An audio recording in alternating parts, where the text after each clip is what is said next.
ਕੀ ਤੁਹਾਨੂੰ ਲੱਗਦਾ ਹੈ ਕਿ ਇਹ ਸਮਾਜ ਸਾਡਾ ਢਹਿ ਰਿਹਾ ਹੈ ਆਪਣੀ ਬਹੁਤ ਹੀ ਬੁਨਿਆਦ ਤੋਂ? ਅਜਿਹਾ ਕਿਉਂ ਹੈ ਕਿ ਹਰ ਇੱਕ ਨੂੰ ਲੱਗਦਾ ਹੈ ਕਿ ਉਹਨਾਂ ਦੀ ਸਹੀ ਅਤੇ ਗਲਤ ਦੀਆਂ ਪਰਿਭਾਸ਼ਾਵਾਂ ਵੱਖਰੀਆਂ ਹਨ ਤੇ ਮੈਨੂੰ ਕਿਵੇਂ ਪਤਾ ਹੋਣਾ ਚਾਹੀਦਾ ਹੈ ਕਿ ਸਹੀ ਕੰਮ ਕਰਨਾ ਕੀ ਹੈ? ਬਹੁਤ ਸਾਰੇ ਲੋਕਾਂ ਦੇ ਅਤੇ ਇਹਨਾਂ ਦੇ ਸਪਸ਼ਟ ਜਵਾਬ ਹਨ। ਇਸ ਗੱਲ ਤੇ ਇੱਕ ਸਾਡਾ ਆਧੁਨਿਕ ਸਮਾਜ ਇੱਕ ਬਿਹਤਰ ਸਥਾਨ ਕਿਵੇਂ ਹੋ ਸਕਦਾ ਹੈ? ਆਓ ਇਕੱਠੇ ਮਿਲ ਕੇ ਅਸੀਂ ਬਾਈਬਲ ਦੀਆਂ ਭਵਿੱਖਬਾਣੀਆਂ ਨੂੰ ਖੋਲ੍ਹਣ ਦੇ ਵਿੱਚ ਇਸ ਦਾ ਅਧਿਐਨ ਕਰੀਏ।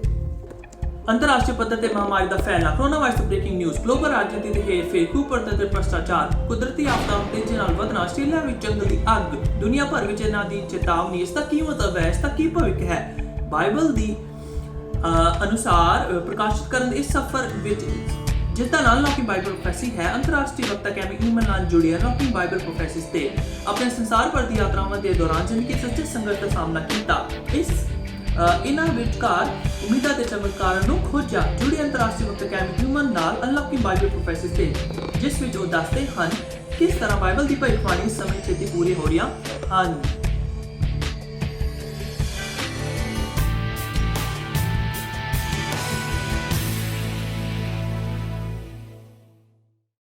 ਹਾਈ, ਮੈਂ ਕੈਮੀ ਹਾਂ। ਇੱਕ ਵਾਰ ਫਿਰ ਬਾਈਬਲ ਦੀ ਭਵਿੱਖਬਾਣੀਆਂ ਨੂੰ ਅਨਲੌਕ ਕਰਨ ਵਿੱਚ ਤੁਹਾਡਾ ਸਵਾਗਤ ਹੈ। ਪੇਸ਼ਕਾਰੀ ਦੀ ਇਹ ਨਿਰੰਤਰ ਲੜੀ ਤੁਹਾਨੂੰ ਅਗਵਾਈ ਕਰੇਗੀ ਬਾਈਬਲ ਦੀ ਮਹਾਨ ਭਵਿੱਖਬਾਣੀ ਦੀ ਖੋਜ ਉੱਤੇ। ਤੁਸੀਂ ਪਿਛਲੇ ਸਾਰੇ ਪ੍ਰੋਗਰਾਮਾਂ ਨੂੰ ਵੇਖਣ ਦੇ ਲਈ awr.org/bible ਤੇ ਜਾ ਸਕਦੇ ਹੋ ਤੇ ਤੁਸੀਂ ਕੁਝ ਹੋਰ ਸ਼ਕਤੀਸ਼ਾਲੀ ਸਰੋਤ ਵੀ ਲੱਭ ਸਕਦੇ ਹੋ ਆਪਣੇ ਅਧਿਐਨ ਕਰਨ ਦੇ ਲਈ। ਸਾਡੇ ਆਨਲਾਈਨ ਬਾਈਬਲ ਸਕੂਲ ਵਿੱਚ ਜੁੜਨ ਦੇ ਲਈ ਹੇਠ ਦਿੱਤਾ ਲਿੰਕ ਤੇ ਤੁਸੀਂ ਕਲਿੱਕ ਕਰ ਸਕਦੇ ਹੋ ਅਤੇ ਉੱਥੇ ਤੁਸੀਂ ਕੋਈ ਵੀ ਪ੍ਰਸ਼ਨ ਪੁੱਛ ਸਕਦੇ ਹੋ ਜਾਂ ਕੋਈ ਪ੍ਰਾਰਥਨਾ ਦੀ ਬੇਨਤੀ ਵੀ ਭੇਜ ਸਕਦੇ ਹੋ। ਅਸੀਂ ਤੁਹਾਡੀ ਖਾਸ ਜ਼ਰੂਰਤਾਂ ਲਈ ਪ੍ਰਾਰਥਨਾ ਕਰਨਾ ਚਾਹਾਂਗੇ। ਤੁਸੀਂ ਕੋਈ ਵੀ ਟਿੱਪਣੀ ਤੇ ਪ੍ਰਸ਼ਨ ਪੁੱਛ ਸਕਦੇ ਹੋ। ਸਾਡੀ ਪਿਛਲੀ ਪੇਸ਼ਕਾਰੀ ਜਿਸ ਦਾ ਨਾਮ ਚੇਤਾਵਨੀ ਸੀ, ਉਸ ਵਿੱਚ ਸਾਨੂੰ ਇਹ ਜਾਣ ਕੇ ਬੜੀ ਹੈਰਾਨੀ ਹੋਈ ਕਿ ਅਸੀਂ ਇਤਿਹਾਸ ਦੇ ਆਖਰੀ ਪਲਾਂ ਵਿੱਚ ਸੱਚਮੁੱਚ ਜੀ ਰਹੇ ਹਾਂ।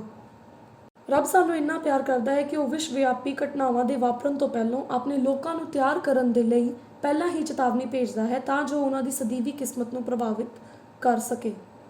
ਪਰਮੇਸ਼ਵਰ ਆਪਣੇ ਲੋਕਾਂ ਨੂੰ ਯੀਸ਼ੂ ਦੇ ਆਗਮਨ ਦੇ ਲਈ ਤਿਆਰ ਕਰਨ ਲਈ ਬੁਲਾਉਂਦਾ ਹੈ ਤੇ ਸਾਨੂੰ ਇਹ ਯਾਦ ਦਿਲਾਉਂਦਾ ਹੈ ਕਿ ਪਰਮੇਸ਼ਵਰ ਸਾਡੇ ਨਾਲ ਹਰ ਇੱਕ ਦੇ ਨਾਲ ਕਿੰਨਾ ਸ਼ਕਤੀਸ਼ਾਲੀ ਰਿਸ਼ਤਾ ਬਣਾਉਣਾ ਚਾਹੁੰਦਾ ਹੈ। ਮੈਂ ਆਸ਼ਾ ਰੱਖਦੀ ਹਾਂ ਕਿ ਅਨਲੌਕਿੰਗ ਬਾਈਬਲ ਪ੍ਰੋਫੈਸੀਜ਼ ਦੇ ਸਾਰੇ ਪ੍ਰੋਗਰਾਮ ਤੁਹਾਨੂੰ ਉਸ ਦਿਨ ਦੇ ਲਈ ਤਿਆਰ ਕਰਨਗੇ। ਅੱਜ ਦੀ ਪ੍ਰਸਤੁਤੀ ਜਿਸ ਦਾ ਨਾਂ ਉਹ ਹੀ ਰਸਤਾ ਹੈ, ਉਹ ਤੁਹਾਨੂੰ ਹੈਰਾਨ ਕਰੇਗੀ। ਸਮਾਜ ਦੀ ਵੱਡੀ ਤੋਂ ਵੱਡੀ ਚੁਣੌਤੀਆਂ ਦੇ ਹੱਲਾਂ ਬਾਰੇ ਇਸ ਕਿਤਾਬ ਦੇ ਵਿੱਚ ਲਿਖਿਆ ਗਿਆ ਹੈ, ਪਰ ਇਹ ਕਿਤਾਬ ਬਹੁਤਿਆਂ ਦੁਆਰਾ ਨਜ਼ਰਅੰਦਾਜ਼ ਕੀਤੀ ਜਾਂਦੀ ਹੈ। ਇਸ ਪੁਸਤਕ ਦੇ ਪੰਨਿਆਂ ਤੋਂ ਉੱਭਰਦੇ ਹੋਏ ਜੀਵਨ ਦੇ ਹੈਰਾਨੀਜਨਕ ਸਿਧਾਂਤਾਂ ਨੂੰ ਅੱਜ ਅਸੀਂ ਸਿੱਖਾਂਗੇ। ਹਾਲ ਹੀ ਫਿਲੀਪੀਨਜ਼ ਵਿੱਚ ਮੇਰਾ ਵੀਡੀਓ ਚਾਲਕ ਦਲ ਅਤੇ ਮੈਂ ਜੰਗਲ ਦੇ ਵਿੱਚ ਤੂਫਾਨ ਦੇ ਮੱਧ ਵਿੱਚ ਫਸ ਗਏ। ਮੈਂ ਇੱਕ ਛੋਟੀ ਜਿਹੀ ਛੱਤ ਹੇਠਾਂ ਪਨਾਹ ਲਿੱਤੀ ਤੇ ਉੱਥੇ ਮੈਂ ਇਕੱਲੀ ਨਹੀਂ ਸੀ ਤੇ ਮੇਰੇ ਨਾਲ ਹੋਰ ਕਾਤਿਲ ਤੇ ਚੋਰ ਵੀ ਉਸ ਜਗ੍ਹਾ ਨੂੰ ਸਾਂਝਾ ਕਰ ਰਹੇ ਸਨ। ਇਸ ਕਹਾਣੀ ਤੇ ਬਣੇ ਰਹੀਓ।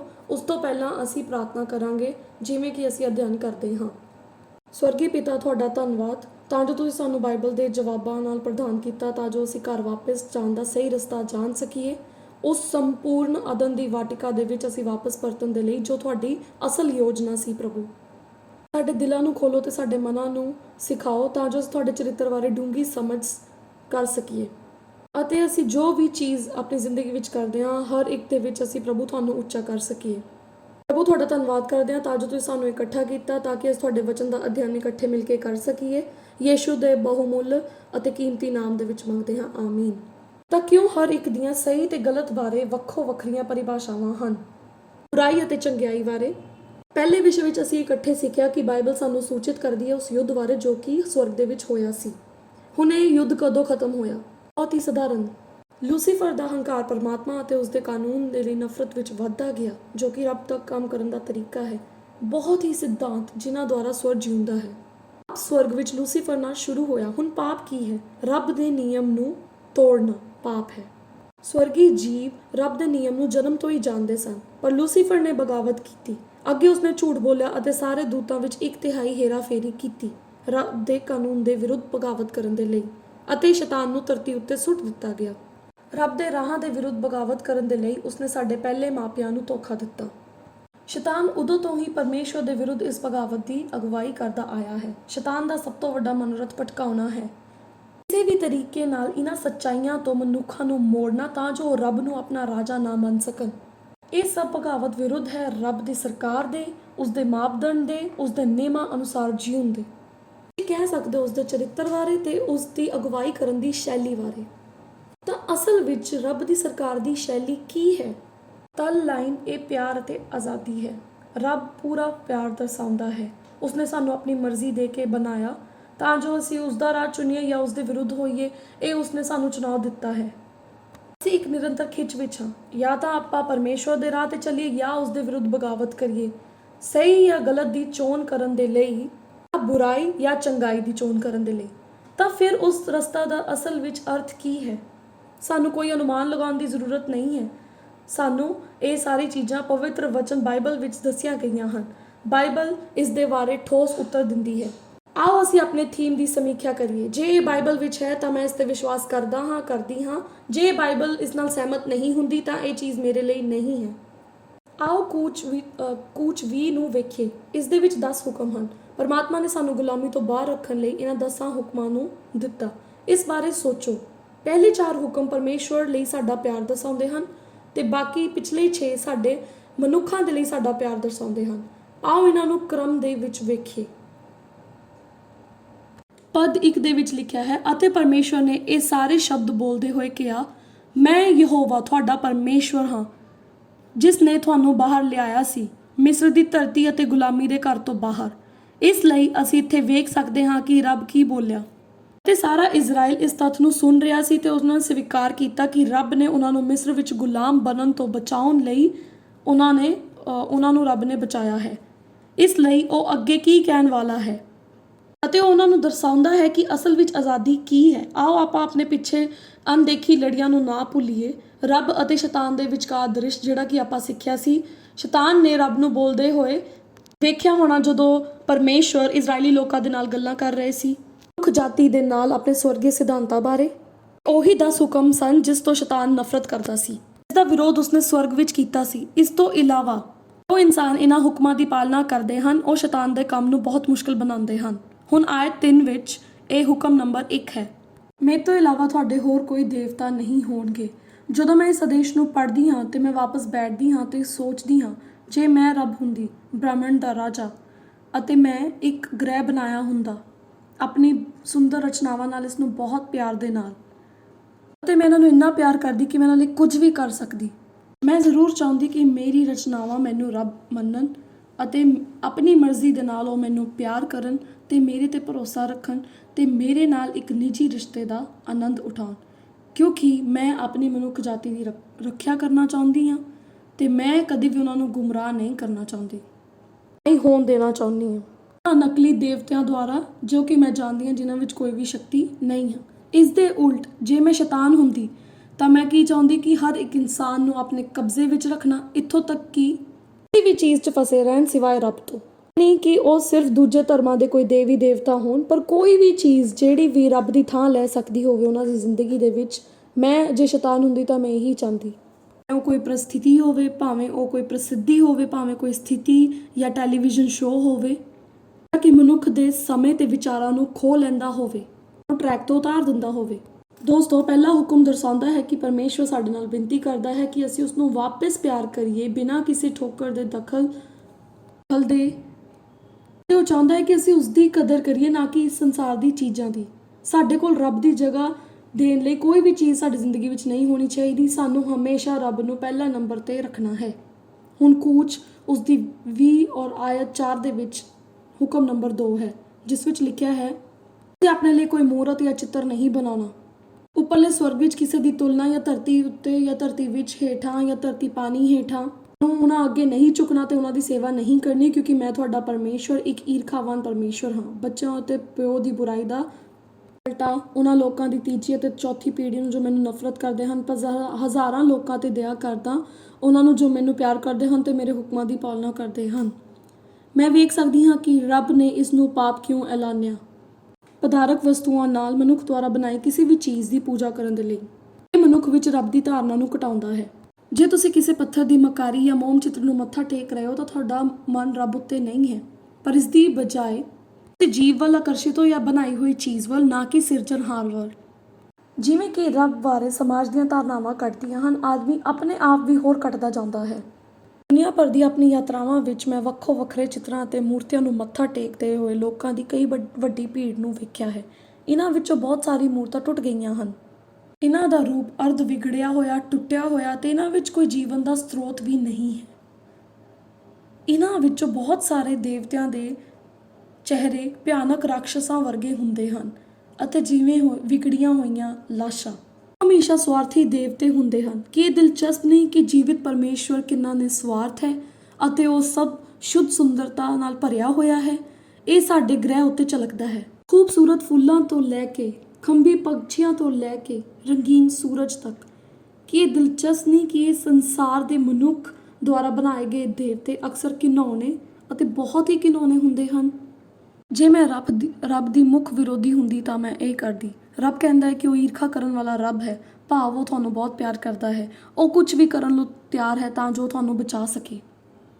ਰੱਬ ਦਾ ਕਹਿਣਾ ਹੈ, ਕਿਰਪਾ ਕਰਕੇ ਪ੍ਰਤੀਕਿਰਤੀਆਂ ਅਤੇ ਨਕਲੀ ਮੂਰਤਾਂ ਨਾ ਬਣਾਓ ਜਦ ਮੈਂ ਤੁਹਾਨੂੰ ਆਪਣੇ ਆਪ ਦੀ ਪੇਸ਼ਕਸ਼ ਕਰਦਾ ਹਾਂ, ਅਸਲ ਆਪਣੇ ਆਪ ਦੀ। ਪਿੰਡ ਦੀ ਸਾਰੀ ਸ਼ਕਤੀ ਦੇ ਨਾਲ ਰੱਬ ਜਿਉਂਦਾ ਰੱਬ ਹੈ। ਜਦ ਕਿ ਇਹ ਸਾਰੀ ਮੂਰਤਾਂ ਨਕਲੀ ਚੀਰਫੁੱਟ ਜਾਂ ਮਰ ਜਾਂਦੀਆਂ ਹਨ ਤੇ ਉਹਨਾਂ ਨੂੰ ਕਬਰਾਂ ਵਿੱਚ ਦਫਨਾਇਆ ਜਾਂਦਾ ਹੈ ਤੇ ਉਹਨਾਂ ਵਿੱਚ ਕੋਈ ਸ਼ਕਤੀ ਨਹੀਂ ਹੁੰਦੀ ਤਾਂ ਕਿ ਉਹ ਆਪਣੇ ਆਪ ਨੂੰ ਦੁਬਾਰਾ ਜਿਲਾ ਉੱਠਣ। ਅਸੀਂ ਆਪਣੀ ਆਰਾਧਨਾ ਦੁਆਰਾ ਆਪਣੀ ਵਫਾਦਾਰੀ ਦਿਖਾਉਂਦੇ ਹਾਂ। ਇਸ ਲਈ ਇਸ ਵਿੱਚ ਕੋਈ ਵੀ ਸ਼ੱਕ ਨਹੀਂ ਕਿ ਰੱਬ ਦਾ ਦੁਸ਼ਮਣ ਸਾਨੂੰ ਗੜਬੜਾਏਗਾ ਤਾਂ ਜੋ ਅਸੀਂ ਉਸ ਦੀ ਪੂਜਾ ਕਰੀਏ। ਰੱਬ ਕਹਿੰਦਾ ਹੈ ਕਿ ਮੇਰੇ ਕੋਲ ਆਉਣ ਦੇ ਲਈ ਤੁਹਾਨੂੰ ਕੋਈ ਤਸਵੀਰਾਂ ਦੀ ਜ਼ਰੂਰਤ ਨਹੀਂ ਹੈ ਤੇ ਉਸ ਦੀ ਕੋਸ਼ਿਸ਼ ਵੀ ਨਾ ਕਰੋ ਕਿਉਂਕਿ ਤੁਸੀਂ ਅਜਿਹਾ ਨਹੀਂ ਕਰ ਸਕਦੇ। ਮੈਂ ਆਪਣੇ ਤੇ ਤੁਹਾਡੇ ਵਿਚਕਾਰ ਇੱਕ ਸਿੱਧਾ ਰਸਤਾ ਤਿਆਰ ਕੀਤਾ ਹੈ, ਇਸ ਲਈ ਸਿੱਧੇ ਰਸਤੇ ਤੋਂ ਮੇਰੇ ਵੱਲ ਆਓ। ਸ਼ੈਤਾਨ ਨਿਰੰਤਰ ਇਸ ਕੋਸ਼ਿਸ਼ ਵਿੱਚ ਲੱਗਾ ਹੋਇਆ ਹੈ ਤਾਂ ਜੋ ਸਾਡਾ ਧਿਆਨ ਖਿੱਚ ਸਕੇ ਰੱਬ ਦੀ ਜਗ੍ਹਾ ਮਨੁੱਖ ਨੂੰ ਦੇਣ ਦੇ ਲਈ। ਉਹ ਲੋਕਾਂ ਨੂੰ ਬਿਸ਼ਪਾਂ ਵੱਲ ਵੇਖਣ ਦੀ ਅਗਵਾਈ ਕਰਦਾ ਹੈ, ਪਾਸਟਰਾਂ ਵੱਲ, ਧਰਮ ਸ਼ਾਸਤਰ ਦੇ ਪ੍ਰੋਫੈਸਰਾਂ ਵੱਲ, ਇਸ ਦੀ ਬਜਾਏ ਕਿ ਉਹ ਪਵਿੱਤਰ ਸ਼ਾਸਤਰ ਦੀ ਖੋਜ ਕਰਨ ਤਾਂ ਜੋ ਆਪਣਾ ਫਰਜ਼ ਸਿੱਖ ਸਕਣ। ਸ਼ੈਤਾਨ ਨੇਤਾਵਾਂ ਦੇ ਮਨਾਂ ਨੂੰ ਕਾਬੂ ਕਰਦਾ ਹੈ ਤਾਂ ਜੋ ਉਹ ਲੋਕਾਂ ਦੀ ਭੀੜ ਦੇ ਉੱਤੇ ਆਪਣੀ ਇੱਛਾ ਪ੍ਰਭਾਵਿਤ ਕਰ ਸਕੇ। ਭਵਿੱਖਬਾਣੀ ਸਾਨੂੰ ਦਰਸਾਉਂਦੀ ਹੈ ਕਿ ਇਹੀ ਚੀਜ਼ਾਂ ਹੋ ਰਹੀਆਂ ਹਨ। ਨਾਲ ਹੀ ਇਸ ਹੁਕਮ ਵਿੱਚ ਰੱਬ ਮਾਪਿਆਂ ਵੱਲ ਧਿਆਨ ਕੇਂਦਰਿਤ ਕਰਦਾ ਹੈ। ਸਲਾਹ ਦਿੰਦੇ ਹੋਏ ਉਹ ਕਹਿੰਦਾ ਹੈ, ਜੇ ਤੁਸੀਂ ਮਾਪਿਆਂ ਵਜੋਂ ਆਪਣੀ ਜ਼ਿੰਦਗੀ ਵਿੱਚ ਗਲਤ ਕੰਮਾਂ ਦੀ ਚੋਣ ਕਰਦੇ ਹੋ ਤਾਂ ਇਸ ਸੰਸਾਰ ਵਿੱਚ ਜੇ ਤੁਸੀਂ ਕਿਸੇ ਆਪਣੀ ਚੀਜ਼ ਨੂੰ ਦੇਵਤਾ ਬਣਾਉਂਦੇ ਹੋ, ਤੁਹਾਡਾ ਬੱਚਾ ਇਸ ਦੀ ਗਵਾਹੀ ਦੇਵੇਗਾ ਤੇ ਇਸ ਤੋਂ ਪ੍ਰਭਾਵਿਤ ਹੋਵੇਗਾ। ਰੱਬ ਚੇਤਾਵਨੀ ਦੇ ਰਿਹਾ ਹੈ ਕਿ ਤੁਹਾਡੇ ਬੱਚੇ ਤੁਹਾਡੇ ਕਦਮਾਂ 'ਤੇ ਚੱਲਣ ਦੀ ਉਹਨਾਂ ਦੀ ਸੰਭਾਵਨਾ ਹੈ, ਇਸ ਲਈ ਧਿਆਨ ਰੱਖੋ ਕਿ ਤੁਹਾਡਾ ਰੱਬ ਕੌਣ ਹੈ। ਚੇਤਾਵਨੀ ਦਿੰਦਾ ਹੈ, ਜੇ ਤੁਸੀਂ ਮੇਰੇ ਨਾਲ ਆਪਣਾ ਸਮਾਂ ਘੱਟ ਕਰਦੇ ਹੋ ਤਾਂ ਉਹਨਾਂ ਦਾ ਰੁਝਾਨ ਵੀ ਉਹੀ ਹੋਵੇਗਾ। ਇਸ ਲਈ ਤੁਹਾਨੂੰ ਵਿਚਾਰਨ ਦੀ ਜ਼ਰੂਰਤ ਹੈ ਕਿ ਤੁਸੀਂ ਪ੍ਰਭਾਵਿਤ ਹੋ ਰਹੇ ਹੋ ਜਾਂ ਆਪਣੇ ਪੜਪੋਤਿਆਂ ਨੂੰ ਕਰ ਰਹੇ ਹੋ ਕਿ ਉਹ ਮੈਨੂੰ ਕਿੰਨਾ ਜਾਣਨ। ਮੈਨੂੰ ਇਸ ਚੀਜ਼ ਨਾਲ ਪਿਆਰ ਹੈ ਕਿ ਰੱਬ ਇਸ ਹੁਕਮ ਨੂੰ ਕਿਵੇਂ ਖਤਮ ਕਰਦਾ ਹੈ। ਉਹ ਕਹਿੰਦਾ ਹੈ ਕਿ ਉਹ ਹਜ਼ਾਰਾਂ ਲੋਕਾਂ 'ਤੇ ਦਇਆ ਕਰਦਾ ਹੈ, ਉਹਨਾਂ ਲਈ ਜੋ ਉਸ ਨੂੰ ਪਿਆਰ ਕਰਦੇ ਹਨ ਤੇ ਉਸ ਦੇ ਹੁਕਮਾਂ ਦੀ ਪਾਲਣਾ ਕਰਦੇ ਹਨ। ਆਓ ਆਇਤ 7 ਵਿੱਚ ਅਸੀਂ ਨੰਬਰ 3 'ਤੇ ਚੱਲੀਏ। ਤੁਹਾਨੂੰ ਆਪਣੇ ਪਰਮੇਸ਼ਵਰ ਦੇ ਨਾਮ ਦਾ ਅਰਥ ਵਿਅਰਥ ਨਹੀਂ ਲੈਣਾ ਚਾਹੀਦਾ ਕਿਉਂਕਿ ਪ੍ਰਭੂ ਉਸ ਨੂੰ ਦੋਸ਼ੀ ਠਹਿਰਾਵੇਗਾ ਜਿਹੜਾ ਉਸ ਦਾ ਨਾਮ ਵਿਅਰਥ ਲੈਂਦਾ ਹੈ। ਇਸ ਨਾਲ ਕੋਈ ਫਰਕ ਪੈਂਦਾ ਹੈ ਕਿ ਸਾਡੇ ਮੂੰਹੋਂ ਕੀ ਨਿਕਲਦਾ ਹੈ ਤੇ ਅਸੀਂ ਆਪਣੇ ਆਪ ਨੂੰ ਕਿਵੇਂ ਪ੍ਰਗਟ ਕਰਦੇ ਹਾਂ। ਇੱਥੇ ਰੱਬ ਦੀ ਬੇਨਤੀ ਹੈ ਕਿ ਉਸ ਦੇ ਨਾਮ ਦਾ ਆਦਰ ਕਰੋ। ਸਾਡਾ ਸਿਰਜਣਹਾਰ ਸਾਡੀ ਇੱਜ਼ਤ ਦਾ ਹੱਕਦਾਰ ਹੈ। ਉਸ ਪ੍ਰਤੀ ਸਾਡੀ ਵਫਾਦਾਰੀ ਦੀ ਨਿਸ਼ਾਨੀ ਵਜੋਂ ਇਹ ਹੁਕਮ ਨਾ ਸਿਰਫ ਝੂਠੀਆਂ ਸੌਹਾਂ ਤੋਂ ਵਰਜਦਾ ਹੈ ਪਰ ਇਹ ਸਾਨੂੰ ਆਮ ਸਹੁੰ ਖਾਣ ਤੋਂ ਵੀ ਮਨਾਹੀ ਕਰਦਾ ਹੈ। ਰੱਬ ਦਾ ਨਾਂ ਹਲਕੇ ਜਾਂ ਲਾਪਰਵਾਹੀ ਨਾਲ ਵਰਤਣਾ ਨਹੀਂ ਚਾਹੀਦਾ। ਮਨ ਦਾ ਹਰ ਜੀਵ ਜਾਣਦਾ ਹੈ ਕਿ ਰੱਬ ਸਤਿਕਾਰ ਦਾ ਹੱਕਦਾਰ ਹੈ। ਕਿਉਂਕਿ ਅਸੀਂ ਪਾਪ ਵਿੱਚ ਡਿੱਗੇ ਹੋਏ ਹਾਂ ਤਾਂ ਅਸੀਂ ਸੋਚਦੇ ਹਾਂ ਕਿ ਅਸ਼ੁੱਧ ਸੋਚਣਾ ਅਤੇ ਸਹੁੰ ਖਾਣਾ ਠੀਕ ਹੈ। ਜ਼ਰਾ ਰੁਕੋ ਅਤੇ ਸੋਚੋ ਕਿ ਪਰਮੇਸ਼ਵਰ ਕਹਿੰਦਾ ਹੈ, ਮੇਰੇ ਨਾਂ ਦਾ ਆਦਰ ਕਰੋ। ਇਸ ਲਈ ਜੇ ਮੈਂ ਰੱਬ ਦੇ ਵਿਰੁੱਧ ਬਗਾਵਤ ਕੀਤੀ ਅਤੇ ਮੈਂ ਲੋਕਾਂ ਨੂੰ ਸ਼ਰਾਪ ਦੇਣ ਲਈ ਭਰਮਾਉਂਦੀ ਹਾਂ, ਜਿਵੇਂ ਕਿ ਮੈਨੂੰ ਪਤਾ ਹੈ ਕਿਉਂਕਿ ਇਹੀ ਉਸ ਨੂੰ ਚੀਜ਼ ਬਹੁਤ ਦੁਖੀ ਕਰੇਗੀ। ਸੋ ਦੋਸਤੋ, ਜਦੋਂ ਅਸੀਂ ਆਪਣੇ ਵਚਨਾਂ ਨਾਲ ਰੱਬ ਨੂੰ ਉੱਚਾ ਕਰਦੇ ਹਾਂ, ਅਸੀਂ ਉਸ ਨੂੰ ਪ੍ਰਸੰਨ ਕਰਦੇ ਹਾਂ। ਕੂਚ 20 ਦੀ ਆਇਤ 8 ਇਹ ਹੁਕਮ ਨੰਬਰ 4 ਹੈ। ਸਬਤ ਦੇ ਦਿਨ ਨੂੰ ਯਾਦ ਰੱਖੋ, ਇਸ ਨੂੰ ਪਵਿੱਤਰ ਰੱਖਣ ਦੇ ਲਈ 6 ਦਿਨ ਤੁਸੀਂ ਮਿਹਨਤ ਕਰੋ ਅਤੇ ਆਪਣੇ ਸਾਰੇ ਕੰਮਾਂ ਨੂੰ ਕਰੋ, ਪਰ 7ਵੇਂ ਦਿਨ ਯਹੋਵਾ ਤੁਹਾਡੇ ਪਰਮੇਸ਼ਵਰ ਦਾ ਸਬਤ ਹੈ। ਇਸ ਵਿੱਚ ਤੁਹਾਨੂੰ ਕੋਈ ਕੰਮ ਨਹੀਂ ਕਰਨਾ ਚਾਹੀਦਾ। ਤੁਸੀਂ, ਨਾ ਤੁਹਾਡਾ ਪੁੱਤਰ, ਨਾ ਤੁਹਾਡੀ ਧੀ, ਨਾ ਤੁਹਾਡਾ ਮਰਦ ਨੌਕਰ, ਨਾ ਤੁਹਾਡੀ ਔਰਤ ਨੌਕਰ, ਨਾ ਤੁਹਾਡੇ ਪਸ਼ੂ, ਨਾ ਤੁਹਾਡਾ ਅਜਨਬੀ ਤੁਹਾਡੇ ਦਰਵਾਜ਼ੇ ਦੇ ਅੰਦਰ ਕੋਈ ਵੀ ਹੈ। ਪ੍ਰਭੂ ਨੇ 6 ਦਿਨਾਂ ਵਿੱਚ ਆਕਾਸ਼ ਤੇ ਧਰਤੀ ਨੂੰ ਸਾਜਿਆ, ਸਮੁੰਦਰ ਅਤੇ ਸਭ ਕੁਝ ਜੋ ਉਹਨਾਂ ਵਿੱਚ ਹੈ, ਅਤੇ 7ਵੇਂ ਦਿਨ ਆਰਾਮ ਕੀਤਾ। ਇਸ ਲਈ ਪ੍ਰਭੂ ਦੇ ਸਬਤ ਦੇ ਦਿਨ ਨੂੰ ਅਸੀਸ ਦਿੱਤੀ ਹੈ ਅਤੇ ਇਸ ਨੂੰ ਪਵਿੱਤਰ ਕੀਤਾ ਹੈ। ਮੈਨੂੰ ਇਹ ਹੁਕਮ ਪਸੰਦ ਹੈ ਕਿਉਂਕਿ ਇਹ ਬਹੁਤ ਸੁੰਦਰ ਹੈ ਅਤੇ ਵਿਅਕਤੀਗਤ ਤੌਰ 'ਤੇ ਇਸ ਦੀ ਸਾਨੂੰ ਲੋੜ ਹੈ। ਸਾਡੇ ਸਿਰਜਣਹਾਰ ਨੇ ਸਾਨੂੰ ਬਹੁਤ ਪਿਆਰ ਕੀਤਾ। ਉਹ ਜਾਣਦਾ ਸੀ ਕਿ ਅਸੀਂ ਇੱਕ ਹਫ਼ਤਾਵਾਰੀ ਤਾਜ਼ਗੀ ਦਾ ਆਨੰਦ ਲਵਾਂਗੇ ਤੇ ਅਸੀਂ ਇਸ ਜ਼ਰੂਰਤ ਨੂੰ ਮਹਿਸੂਸ ਹੋਵੇਗੀ ਸਾਨੂੰ। ਇਹ 24 ਘੰਟੇ ਉਸ ਨਾਲ ਭਗਤੀ ਕਰਨ ਦਾ ਸਮਾਂ ਹੈ, ਆਸ਼ੀਰਵਾਦ ਮਨਾਉਣ ਦਾ ਅਤੇ ਧੰਨਵਾਦ ਕਰਨ ਲਈ ਉਹਨਾਂ ਸਾਰੀ ਆਸ਼ੀਸ਼ਾਂ ਦਾ। ਸਾਡੇ ਪਰਿਵਾਰ ਦੇ ਨਾਲ ਰਿਸ਼ਤਾ ਜੋੜਨ ਦਾ ਇੱਕ ਮੌਕਾ ਹੁੰਦਾ ਹੈ ਅਤੇ ਪਰਮਾਤਮਾ ਨੂੰ ਇਨ ਸਭ ਦਾ ਕੇਂਦਰ ਬਣਾਉਣ ਦੇ ਲਈ। ਸੋ ਹੁਣ ਜੇ ਰੱਬ ਦੇ ਰਾਜ ਨੂੰ ਤੋੜਨਾ ਚਾਹੁੰਦੀ ਹਾਂ ਤਾਂ ਮੈਂ ਨਿਸ਼ਚਿਤ ਤੌਰ 'ਤੇ ਇਸ ਹੁਕਮ ਨਾਲ ਸਭ ਤੋਂ ਜ਼ਿਆਦਾ ਗੜਬੜ ਕਰਾਂਗੀ। ਜਿਵੇਂ ਕਿ ਇਹ ਬਹੁਤ ਕੁਝ ਦਰਸਾਉਂਦਾ ਹੈ ਕਿ ਰੱਬ ਮਨੁੱਖਾਂ ਨਾਲ ਸਮਾਂ ਬਿਤਾਉਣਾ ਚਾਹੁੰਦਾ ਹੈ, ਉਹ ਉਹਨਾਂ ਨਾਲ ਨਿੱਜੀ ਰਿਸ਼ਤਾ ਬਣਾਉਣਾ ਚਾਹੁੰਦਾ ਹੈ। ਪੀੜ੍ਹੀਆਂ ਇੱਕੋ ਇੱਕ ਹੁਕਮ ਭੁੱਲ ਗਈਆਂ ਹਨ, ਰੱਬ ਨੂੰ ਯਾਦ ਕਰਨ ਲਈ ਕਿਹਾ ਗਿਆ ਹੈ, ਅਤੇ ਜੇ ਉਹਨਾਂ ਨੂੰ ਇਸ ਬਾਰੇ ਕੁਝ ਯਾਦ ਆਇਆ ਤਾਂ ਮੈਂ ਉਸ ਨੂੰ ਵਿਗਾੜਦੀ ਹਾਂ ਅਤੇ ਮਰੋੜਦੀ ਹਾਂ। ਦੋਸਤੋ, ਮੇਰੇ ਲਈ ਨਿੱਜੀ ਤੌਰ 'ਤੇ ਜੇ ਮੈਂ ਸ਼ੈਤਾਨ ਵਾਂਗੂ ਸੋਚਾਂ ਤਾਂ ਮੈਂ ਇਸ ਹੁਕਮ ਨੂੰ ਵਿਗਾੜਾਂਗੀ। ਇਸ ਦੇ ਲਾਭ ਕੇਵਲ ਅਧਿਆਤਮਿਕ ਨਹੀਂ ਪਰ ਸਰੀਰਕ ਤੇ ਮਾਨਸਿਕ ਤੌਰ 'ਤੇ ਵੀ ਹਨ। ਹੁਣ ਆਇਤ 12 ਹੁਕਮ ਨੰਬਰ 5, ਆਪਣੇ ਪਿਤਾ ਅਤੇ ਆਪਣੀ ਮਾਤਾ ਦਾ ਸਤਿਕਾਰ ਕਰੋ ਤਾਂ ਕਿ ਤੁਹਾਡੇ ਦਿਨ ਧਰਤੀ ਉੱਤੇ ਲੰਬੇ ਹੋਣ, ਜਿਹੜੀ ਯਹੋਵਾ ਤੁਹਾਡੇ ਪਰਮੇਸ਼ਰ ਨੇ ਤੁਹਾਨੂੰ ਦਿੱਤੇ ਹਨ।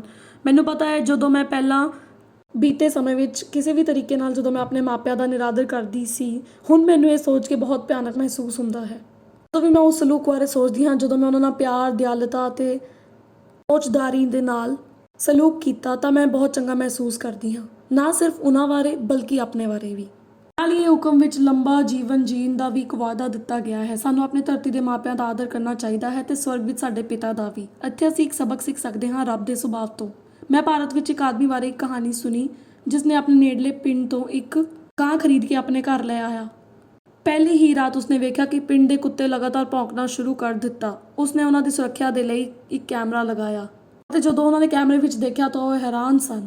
ਫੋਟੋ ਵਿੱਚ ਚੀਤੇ ਨੂੰ ਵੇਖ ਕੇ ਇਹ ਜਾਣ ਕੇ ਉਹ ਹੈਰਾਨ ਰਹਿ ਗਏ ਕਿ ਚੀਤੇ ਦੀ ਮਾਂ ਦੀ ਮੌਤ ਉਦੋਂ ਹੋ ਗਈ ਸੀ ਜਦੋਂ ਉਸਦੇ ਬੱਚੇ ਸਿਰਫ 20 ਦਿਨ ਦੇ ਸੀ। ਲੋਕ ਇੱਕ ਵਿਚਾਰ ਲੈ ਕੇ ਆਏ ਕਿ ਕਿੱਦਾਂ ਬੱਚੇ ਦੀ ਦੇਖਭਾਲ ਕੀਤੀ ਜਾਵੇ ਤੇ ਹੋਇਆ ਇਹ, ਕਾਂ ਨੂੰ ਜ਼ਿੰਮੇਵਾਰੀ ਦੇ ਦਿੱਤੀ ਤਾਂ ਜੋ ਉਹ ਇਹਨਾਂ ਦੇ ਚੀਤੇ ਦੇ ਬੱਚਿਆਂ ਨੂੰ ਪਾਲੇ। ਔਰ ਜਦੋਂ ਉਹ ਵੱਡੇ ਹੋਏ ਤਾਂ ਉਹ ਵਾਪਸ ਜੰਗਲ ਦੇ ਵਿੱਚ ਚਲੇ ਗਏ, ਪਰ ਉਹ ਆਪਣੀ ਮਾਂ ਨੂੰ ਨਹੀਂ ਭੁੱਲੇ ਸਨ ਜਿਸ ਦੇ ਕਾਰਨ ਉਹ ਬਚਾਏ ਗਏ ਸਨ। ਇਸ ਲਈ ਉਹ ਹਰ ਰਾਤ ਵਾਪਸ ਆਉਂਦੇ ਸਨ ਤੇ ਉਸ ਨੂੰ ਮਿਲਦੇ ਸਨ। ਉਹ ਸਨਮਾਨਿਤ ਕਰਨ ਦੀ ਕਿੰਨੀ ਵਧੀਆ ਮਿਸਾਲ ਹੈ ਜਿਸ ਨੇ ਉਸ ਨੂੰ ਪਾਲਿਆ। ਮਾਪੇ ਰੱਬ ਦੀ ਚੰਗਿਆਈ ਨੂੰ ਦਰਸਾਉਂਦੇ ਹਨ, ਜ਼ਿੰਦਗੀ ਦੇ ਤੂਫਾਨਾਂ ਦੁਆਰਾ ਆਪਣੇ ਬੱਚਿਆਂ ਨੂੰ ਪਨਾਹ ਦੇਣ ਦੇ ਲਈ ਅਤੇ ਉਹਨਾਂ ਦੀ ਚੱਟਾਨ ਅਤੇ ਸਹਾਇਤਾ ਬਣਨ ਦੇ ਲਈ। ਮੈਂ ਜਾਣਦੀ ਹਾਂ ਕਿ ਤੁਹਾਡੇ ਵਿੱਚ ਬਹੁਤ ਸਾਰੇ ਲੋਕ ਬਹੁਤ ਦੁਖੀ ਹੋਏ ਹਨ ਜੋ ਤੁਹਾਡੇ ਧਰਤੀ ਦੇ ਮਾਪਿਆਂ ਨੇ ਹੋ ਸਕਦਾ ਤੁਹਾਡੇ ਨਾਲ ਦੁਰਵਿਵਹਾਰ ਕੀਤਾ ਹੋਵੇ, ਤਾਂ ਅਸੀਂ ਉਹਨਾਂ ਦਾ ਸਨਮਾਨ ਕਿਵੇਂ ਕਰ ਸਕਦੇ ਹਾਂ? ਇਹ ਯਾਦ ਰੱਖਣਾ ਮਹੱਤਵਪੂਰਨ ਹੈ ਕਿ ਸਾਡੇ ਸਵਰਗੀ ਪਿਤਾ ਸਾਨੂੰ ਮਾਫ਼ ਕਰਨਾ ਸਿਖਾਉਂਦਾ ਹੈ ਔਰ ਉਹਨੇ ਸਾਨੂੰ ਮਾਫ਼ ਕੀਤਾ ਹੈ। ਬਦਲੇ ਵਿੱਚ ਉਹ ਉਹਨਾਂ ਨੂੰ ਮਾਫ਼ ਕਰਨ ਵਿੱਚ ਵੀ ਸਾਡੀ ਮਦਦ ਕਰ ਸਕਦਾ ਹੈ। ਅਸੀਂ ਜੋ ਮਾਫ਼ੀ ਪ੍ਰਾਪਤ ਕਰਦੇ ਹਾਂ ਅਸੀਂ ਉਸ ਨੂੰ ਆਪਣੇ ਕੋਲ ਰੱਖਦੇ ਹਾਂ ਤੇ ਇਸ ਤੋਂ ਇਲਾਵਾ ਇਹ ਸਾਡੇ ਦਿਲਾਂ ਨੂੰ ਵੀ ਚੰਗਾ ਕਰਦੀ ਹੈ ਜਦੋਂ ਅਸੀਂ ਉਹਨਾਂ ਨੂੰ ਮਾਫ਼ ਕਰਦੇ ਹਾਂ। ਕੂਚ 20:13 ਵਿੱਚ ਹੁਕਮ ਨੰਬਰ 6, ਤੁਸੀਂ ਕਤਲ ਨਾ ਕਰੋ। ਜੇ ਸਿਰਫ ਸਾਰੀ ਦੁਨੀਆ ਅਸਲ ਦੇ ਵਿੱਚ ਇਸ ਹੁਕਮ ਦੇ ਉੱਤੇ ਚੱਲਦੀ ਤਾਂ ਇਹ ਪ੍ਰਤੀਤ ਹੁੰਦਾ ਹੈ ਕਿ ਸਪਸ਼ਟ ਸਾਨੂੰ ਕਦੀ ਵੀ ਅਸੀਂ ਕਿਸੇ ਯਾਤਰਾ ਬਾਰੇ ਸਾਨੂੰ ਚਿੰਤਾ ਕਰਨ ਦੀ ਲੋੜ ਨਹੀਂ ਹੋਣੀ ਸੀ ਕਿ ਅਸੀਂ ਕਿਸ ਸਮੇਂ ਜਾਈਏ, ਦਿਨ ਨੂੰ ਜਾਈਏ ਜਾਂ ਰਾਤ ਨੂੰ ਜਾਈਏ, ਵੀ ਗਾਂਵ ਵਿੱਚ, ਕਿਸੇ ਵੀ ਸ਼ਹਿਰ ਵਿੱਚ, ਕਿਸੇ ਵੀ ਦੇਸ਼ ਵਿੱਚ। ਇਸ ਦੀ ਬਜਾਏ ਜਦੋਂ ਮੈਂ ਦਸਤਾਵੇਜ਼ੀ ਦੇ ਲਈ ਯਾਤਰਾ ਕਰਦੀ ਹਾਂ ਤਾਂ ਮੇਰੇ ਬਾਡੀਗਾਰਡ, ਮਿਲਟਰੀ ਐਕਸਟਰਾ ਸਾਰੇ ਹੁੰਦੇ ਹਨ। ਹਾਲ ਹੀ ਵਿੱਚ ਮੇਰੇ ਵੀਡੀਓ ਚਾਲਕ ਦਲ ਅਤੇ ਮੈਂ ਜੰਗਲ ਵਿੱਚ ਸੀ ਫਿਲੀਪੀਨਸ ਦੇ। ਉੱਥੇ ਅਸੀਂ ਇੱਕ ਤੂਫਾਨ ਦੇ ਵਿੱਚ ਫਸ ਗਏ ਤੇ ਅਸੀਂ ਆਪਣੇ ਆਪ ਨੂੰ ਇੱਕ ਛੋਟੀ ਛੱਤ ਦੇ ਹੇਠਾਂ ਪਨਾਹ ਦਿੱਤੀ। ਉੱਥੇ ਮੈਂ ਇਕੱਲੀ ਨਹੀਂ ਸੀ, ਮੇਰੇ ਨਾਲ ਮੇਰੇ 2 ਵੀਡੀਓਗ੍ਰਾਫਰ ਸਨ। ਲਗਭਗ ਅਸੀਂ 20 ਦਾ ਇੱਕ ਸਮੂਹ ਸੀ ਜਿੱਥੇ ਪਲਸ, ਮੁਰਗੀ, ਕੁੱਤੇ, ਬਿੱਲੀਆਂ, ਬੱਕਰੀ, ਹਾਂ ਸੂਰ ਦਾ ਵੀ ਇੱਕ ਪਰਿਵਾਰ ਸੀ। ਉੱਥੇ ਜੈਸਲੀਨ ਨੇ ਉੱਥੇ ਸਾਡੇ ਨਾਲ ਆਪਣੀ ਕਹਾਣੀ ਸਾਂਝੀ ਕੀਤੀ। ਉਸਨੇ ਮੈਨੂੰ ਆਪਣੇ ਦਿਨ ਬਾਰੇ ਦੱਸਿਆ ਕਿ ਉਹ ਤੇ ਉਸਦਾ ਪਰਿਵਾਰ ਜਦੋਂ ਉਸ ਨਾਸ਼ਤਾ ਖਾ ਰਹੇ ਸਨ ਤੇ ਅਚਾਨਕ ਸਵੇਰ ਦੀ ਸ਼ਾਂਤੀ ਨੂੰ ਤੇਜ਼ ਗੋਲਾਬਾਰੀ ਨੇ ਚੂਰ-ਚੂਰ ਕਰ ਦਿੱਤਾ। ਉਸਦੇ ਪਤੀ ਐਂਟੋਨੀਓ ਨੇ ਉਸਦੇ ਹਮਲੇ ਦਾ ਹਥਿਆਰ ਫੜ ਲਿਆ। ਉਹ ਯੁੱਧ ਦਾ ਕੋਈ ਅਜਨਬੀ ਨਹੀਂ ਸੀ। ਇੱਕ ਗੁਰੀਲਾ ਲੜਾਕੂ ਵਜੋਂ ਉਸਨੇ ਤੇ ਉਸਦੀ ਪਤਨੀ ਨੇ ਕੁਝ ਭਿਆਨਕ ਲੜਾਈਆਂ ਵੇਖੀਆਂ ਸਨ। ਹੁਣ ਗੋਲੀਆਂ ਦੀ ਨਿਰੰਤਰ ਸਪਰੇਅ ਦਾ ਅਰਥ ਹੋ ਸਕਦਾ ਹੈ ਸਿਰਫ ਇੱਕ ਚੀਜ਼, ਸਰਕਾਰੀ ਸੈਨਿਕਾਂ ਨੇ ਉਹਨਾਂ ਉੱਤੇ ਹਮਲਾ ਕਰ ਦਿੱਤਾ ਸੀ ਤੇ ਉਹਨਾਂ ਦੇ ਕੋਲ ਬਚਣ ਦਾ ਕੋਈ ਵੀ ਰਸਤਾ ਨਹੀਂ ਸੀ ਜਾਪਦਾ। ਐਂਟੋਨੀਓ ਸਾਹਮਣੇ ਦਰਵਾਜ਼ੇ ਵੱਲ ਦੌੜਿਆ ਤੇ ਜਸਲੀਨ ਨੇ ਬੱਚਿਆਂ ਨੂੰ ਫੜ ਲਿਆ ਅਤੇ ਦਰਵਾਜ਼ੇ ਜੋ ਕਿ ਪਿੱਛੇ ਸੀ ਉਸ ਤੋਂ ਉਹ ਬਾਹਰ ਨਿਕਲ ਗਿਆ ਜੰਗਲ ਦੇ ਵਿੱਚ। ਉੱਥੇ ਉਹਨਾਂ ਨੂੰ ਗੁਪਤ ਜਗ੍ਹਾ ਦਾ ਪਤਾ ਸੀ। ਇੱਕ ਕੌਮੀ ਬਾਗੀ ਲੜਾਕੂ ਵਜੋਂ ਜਸਲੀਨ ਡਰਨ ਨਾਲੋਂ ਵਧੇਰੇ ਗੁੱਸੇ ਵਿੱਚ ਸੀ। ਇਸ ਮੁਕਾਬਲੇ ਦੇ ਵਿੱਚ ਆਮ ਤੌਰ ਤੇ ਉਸਨੂੰ ਬਿਲਕੁਲ ਕੋਈ ਡਰ ਨਹੀਂ ਸੀ ਹੁੰਦਾ ਜਦੋਂ ਆਪਣੇ ਬੱਚਿਆਂ ਨਾਲ ਲੁਕੀ ਹੋਈ ਸੀ। ਹੈਰਾਨ ਸੀ ਕਿ ਉਸਦਾ ਪਤੀ ਬਚੇਗਾ। ਉਹ ਇੰਤਜ਼ਾਰ ਕਰ ਰਹੇ ਸਨ ਤੇ ਇੰਤਜ਼ਾਰ ਜਿਹਦਾ ਸਦਾ ਲਈ ਜਾਪ ਰਿਹਾ ਸੀ ਅਤੇ ਫਿਰ ਲੜਾਈ ਦੀਆਂ ਆਵਾਜ਼ਾਂ ਆਉਣੀਆਂ ਸ਼ੁਰੂ ਹੋ ਗਈਆਂ। ਅਖੀਰ ਤੱਕ ਸਾਰੇ ਚੁੱਪ ਹੋ ਗਏ। ਜਦੋਂ ਉਹ ਘਰ ਪਰਤੇ ਤਾਂ ਉਹਨਾਂ ਨੇ ਐਂਟੋਨੀਓ ਦੇ ਸਰੀਰ ਨੂੰ ਸੜੇ ਹੋਏ ਵੇਖਿਆ, ਜੋ ਕਿ ਸਰਕਾਰੀ ਸੈਨਿਕਾਂ ਨੇ ਉਸ ਨੂੰ ਸਾੜ ਦਿੱਤਾ ਸੀ। ਉਸ ਦਿਨ ਜਸਲੀਨ ਨੇ ਆਪਣੇ ਪਤੀ ਨੂੰ ਗਵਾ ਦਿੱਤਾ ਅਤੇ ਆਪਣੇ ਬੱਚਿਆਂ ਨੇ ਆਪਣੇ ਪਿਤਾ ਨੂੰ। ਐਂਟੋਨੀਓ ਦੀ ਲਾਸ਼ ਕਦੇ ਬਰਾਮਦ ਨਹੀਂ ਹੋਈ ਤੇ ਇਸ ਤਜਰਬੇ ਨੇ ਜਸਲੀਨ ਦਾ ਦਿਲ ਹੋਰ ਵੀ ਸਖਤ ਕਰ ਦਿੱਤਾ। ਉਹ ਫਿਲੀਪੀਨ ਦੀ ਸੈਨਾ ਦੇ ਸਿਪਾਹੀਆਂ ਨਾਲ ਬਹੁਤ ਨਫ਼ਰਤ ਕਰਦੀ ਸੀ। ਉਸਨੇ ਆਪਣੇ ਬੱਚਿਆਂ ਨੂੰ ਪਾਲਣ ਦਾ ਫੈਸਲਾ ਕੀਤਾ ਤਾਂ ਜੋ ਉਹ ਬਹੁਤ ਵਧੀਆ ਲੜਾਕੂ ਬਣ ਸਕਣ ਆਪਣੇ ਪਿਤਾ ਦੀ ਮੌਤ ਦਾ ਬਦਲਾ ਲੈਣ ਦੇ ਲਈ। ਸਭ ਤੋਂ ਵੱਡਾ ਲੜਕਾ ਸਿਰਫ 10 ਸਾਲਾਂ ਦਾ ਸੀ ਜਦੋਂ ਇਹ ਸਭ ਹੋਇਆ, ਅਤੇ ਜਦੋਂ ਉਹ 13 ਸਾਲਾਂ ਦਾ ਹੋਇਆ ਤਾਂ ਉਹ ਗੁਰੀਲਿਆਂ ਦੇ ਵਿੱਚ ਸ਼ਾਮਿਲ ਹੋ ਗਿਆ। ਜਸਲੀਨ ਨੂੰ ਉਸ ਦੇ ਉੱਤੇ ਮਾਣ ਸੀ। ਉਸਨੇ ਆਪਣੇ ਛੋਟੇ ਬੱਚਿਆਂ ਨੂੰ ਸਿਖਾਇਆ ਸੀ ਬਿਨਾਂ ਆਵਾਜ਼ਾਂ ਦੇ ਜੰਗਲ ਵਿੱਚ ਕਿਵੇਂ ਘੁੰਮਣਾ ਹੈ, ਭੋਜਨ ਲਈ ਚਾਰਾ ਕਿਵੇਂ ਅਤੇ ਸ਼ਾਰਪ ਸ਼ੂਟਰ ਕਿਵੇਂ ਬਣਨਾ ਹੈ। ਉਹਨਾਂ ਦੇ ਜਵਾਨ ਦਿਲ ਵੀ ਸਖਤ ਹੋ ਗਏ। ਪਰ ਇੱਕ ਦਿਨ ਜਸਲੀਨ ਨੇ ਆਪਣੇ ਛੋਟੇ FM ਰੇਡੀਓ ਦਾ ਨੰਬਰ ਡਾਇਲ ਕਰਦੇ ਹੋਏ ਦੇਖਿਆ ਤਾਂ ਉੱਥੇ ਐਡਵੈਂਟਿਸਟ ਵਰਲਡ ਰੇਡੀਓ ਕਹਿੰਦੇ ਹੋਏ ਇੱਕ ਅਣਜਾਣ ਸਟੇਸ਼ਨ 'ਤੇ ਉਸਨੇ ਸੁਣਿਆ ਇੱਕ ਆਦਮੀ ਦੀ ਆਵਾਜ਼ ਨੂੰ, ਜੋ ਯੀਸ਼ੂ ਨਾਮ ਦੇ ਆਦਮੀ ਬਾਰੇ ਉਸਨੇ ਗੱਲ ਕਰਨੀ ਸ਼ੁਰੂ ਕੀਤੀ। ਉਸਨੇ ਕਿਹਾ ਕਿ ਯੀਸ਼ੂ ਬਹੁਤ ਦਿਆਲੂ ਸੀ। ਉਹਨਾਂ ਨੇ ਲੋਕਾਂ ਦੀ ਆਰਥਿਕ ਸਥਿਤੀ ਦੀ ਪਰਵਾਹ ਕੀਤੇ ਬਿਨਾਂ ਉਹਨਾਂ ਨੂੰ ਪਿਆਰ ਕੀਤਾ। ਉਹ ਸਰਵ ਸ਼ਕਤੀਮਾਨ ਸੀ ਅਤੇ ਉਹ ਸਾਰੇ ਬਿਮਾਰਾਂ ਨੂੰ ਰਾਜ਼ੀ ਕਰਦਾ ਸੀ ਅਤੇ ਮੁਰਦਿਆਂ ਨੂੰ ਵੀ ਉਭਾਰਦਾ ਸੀ।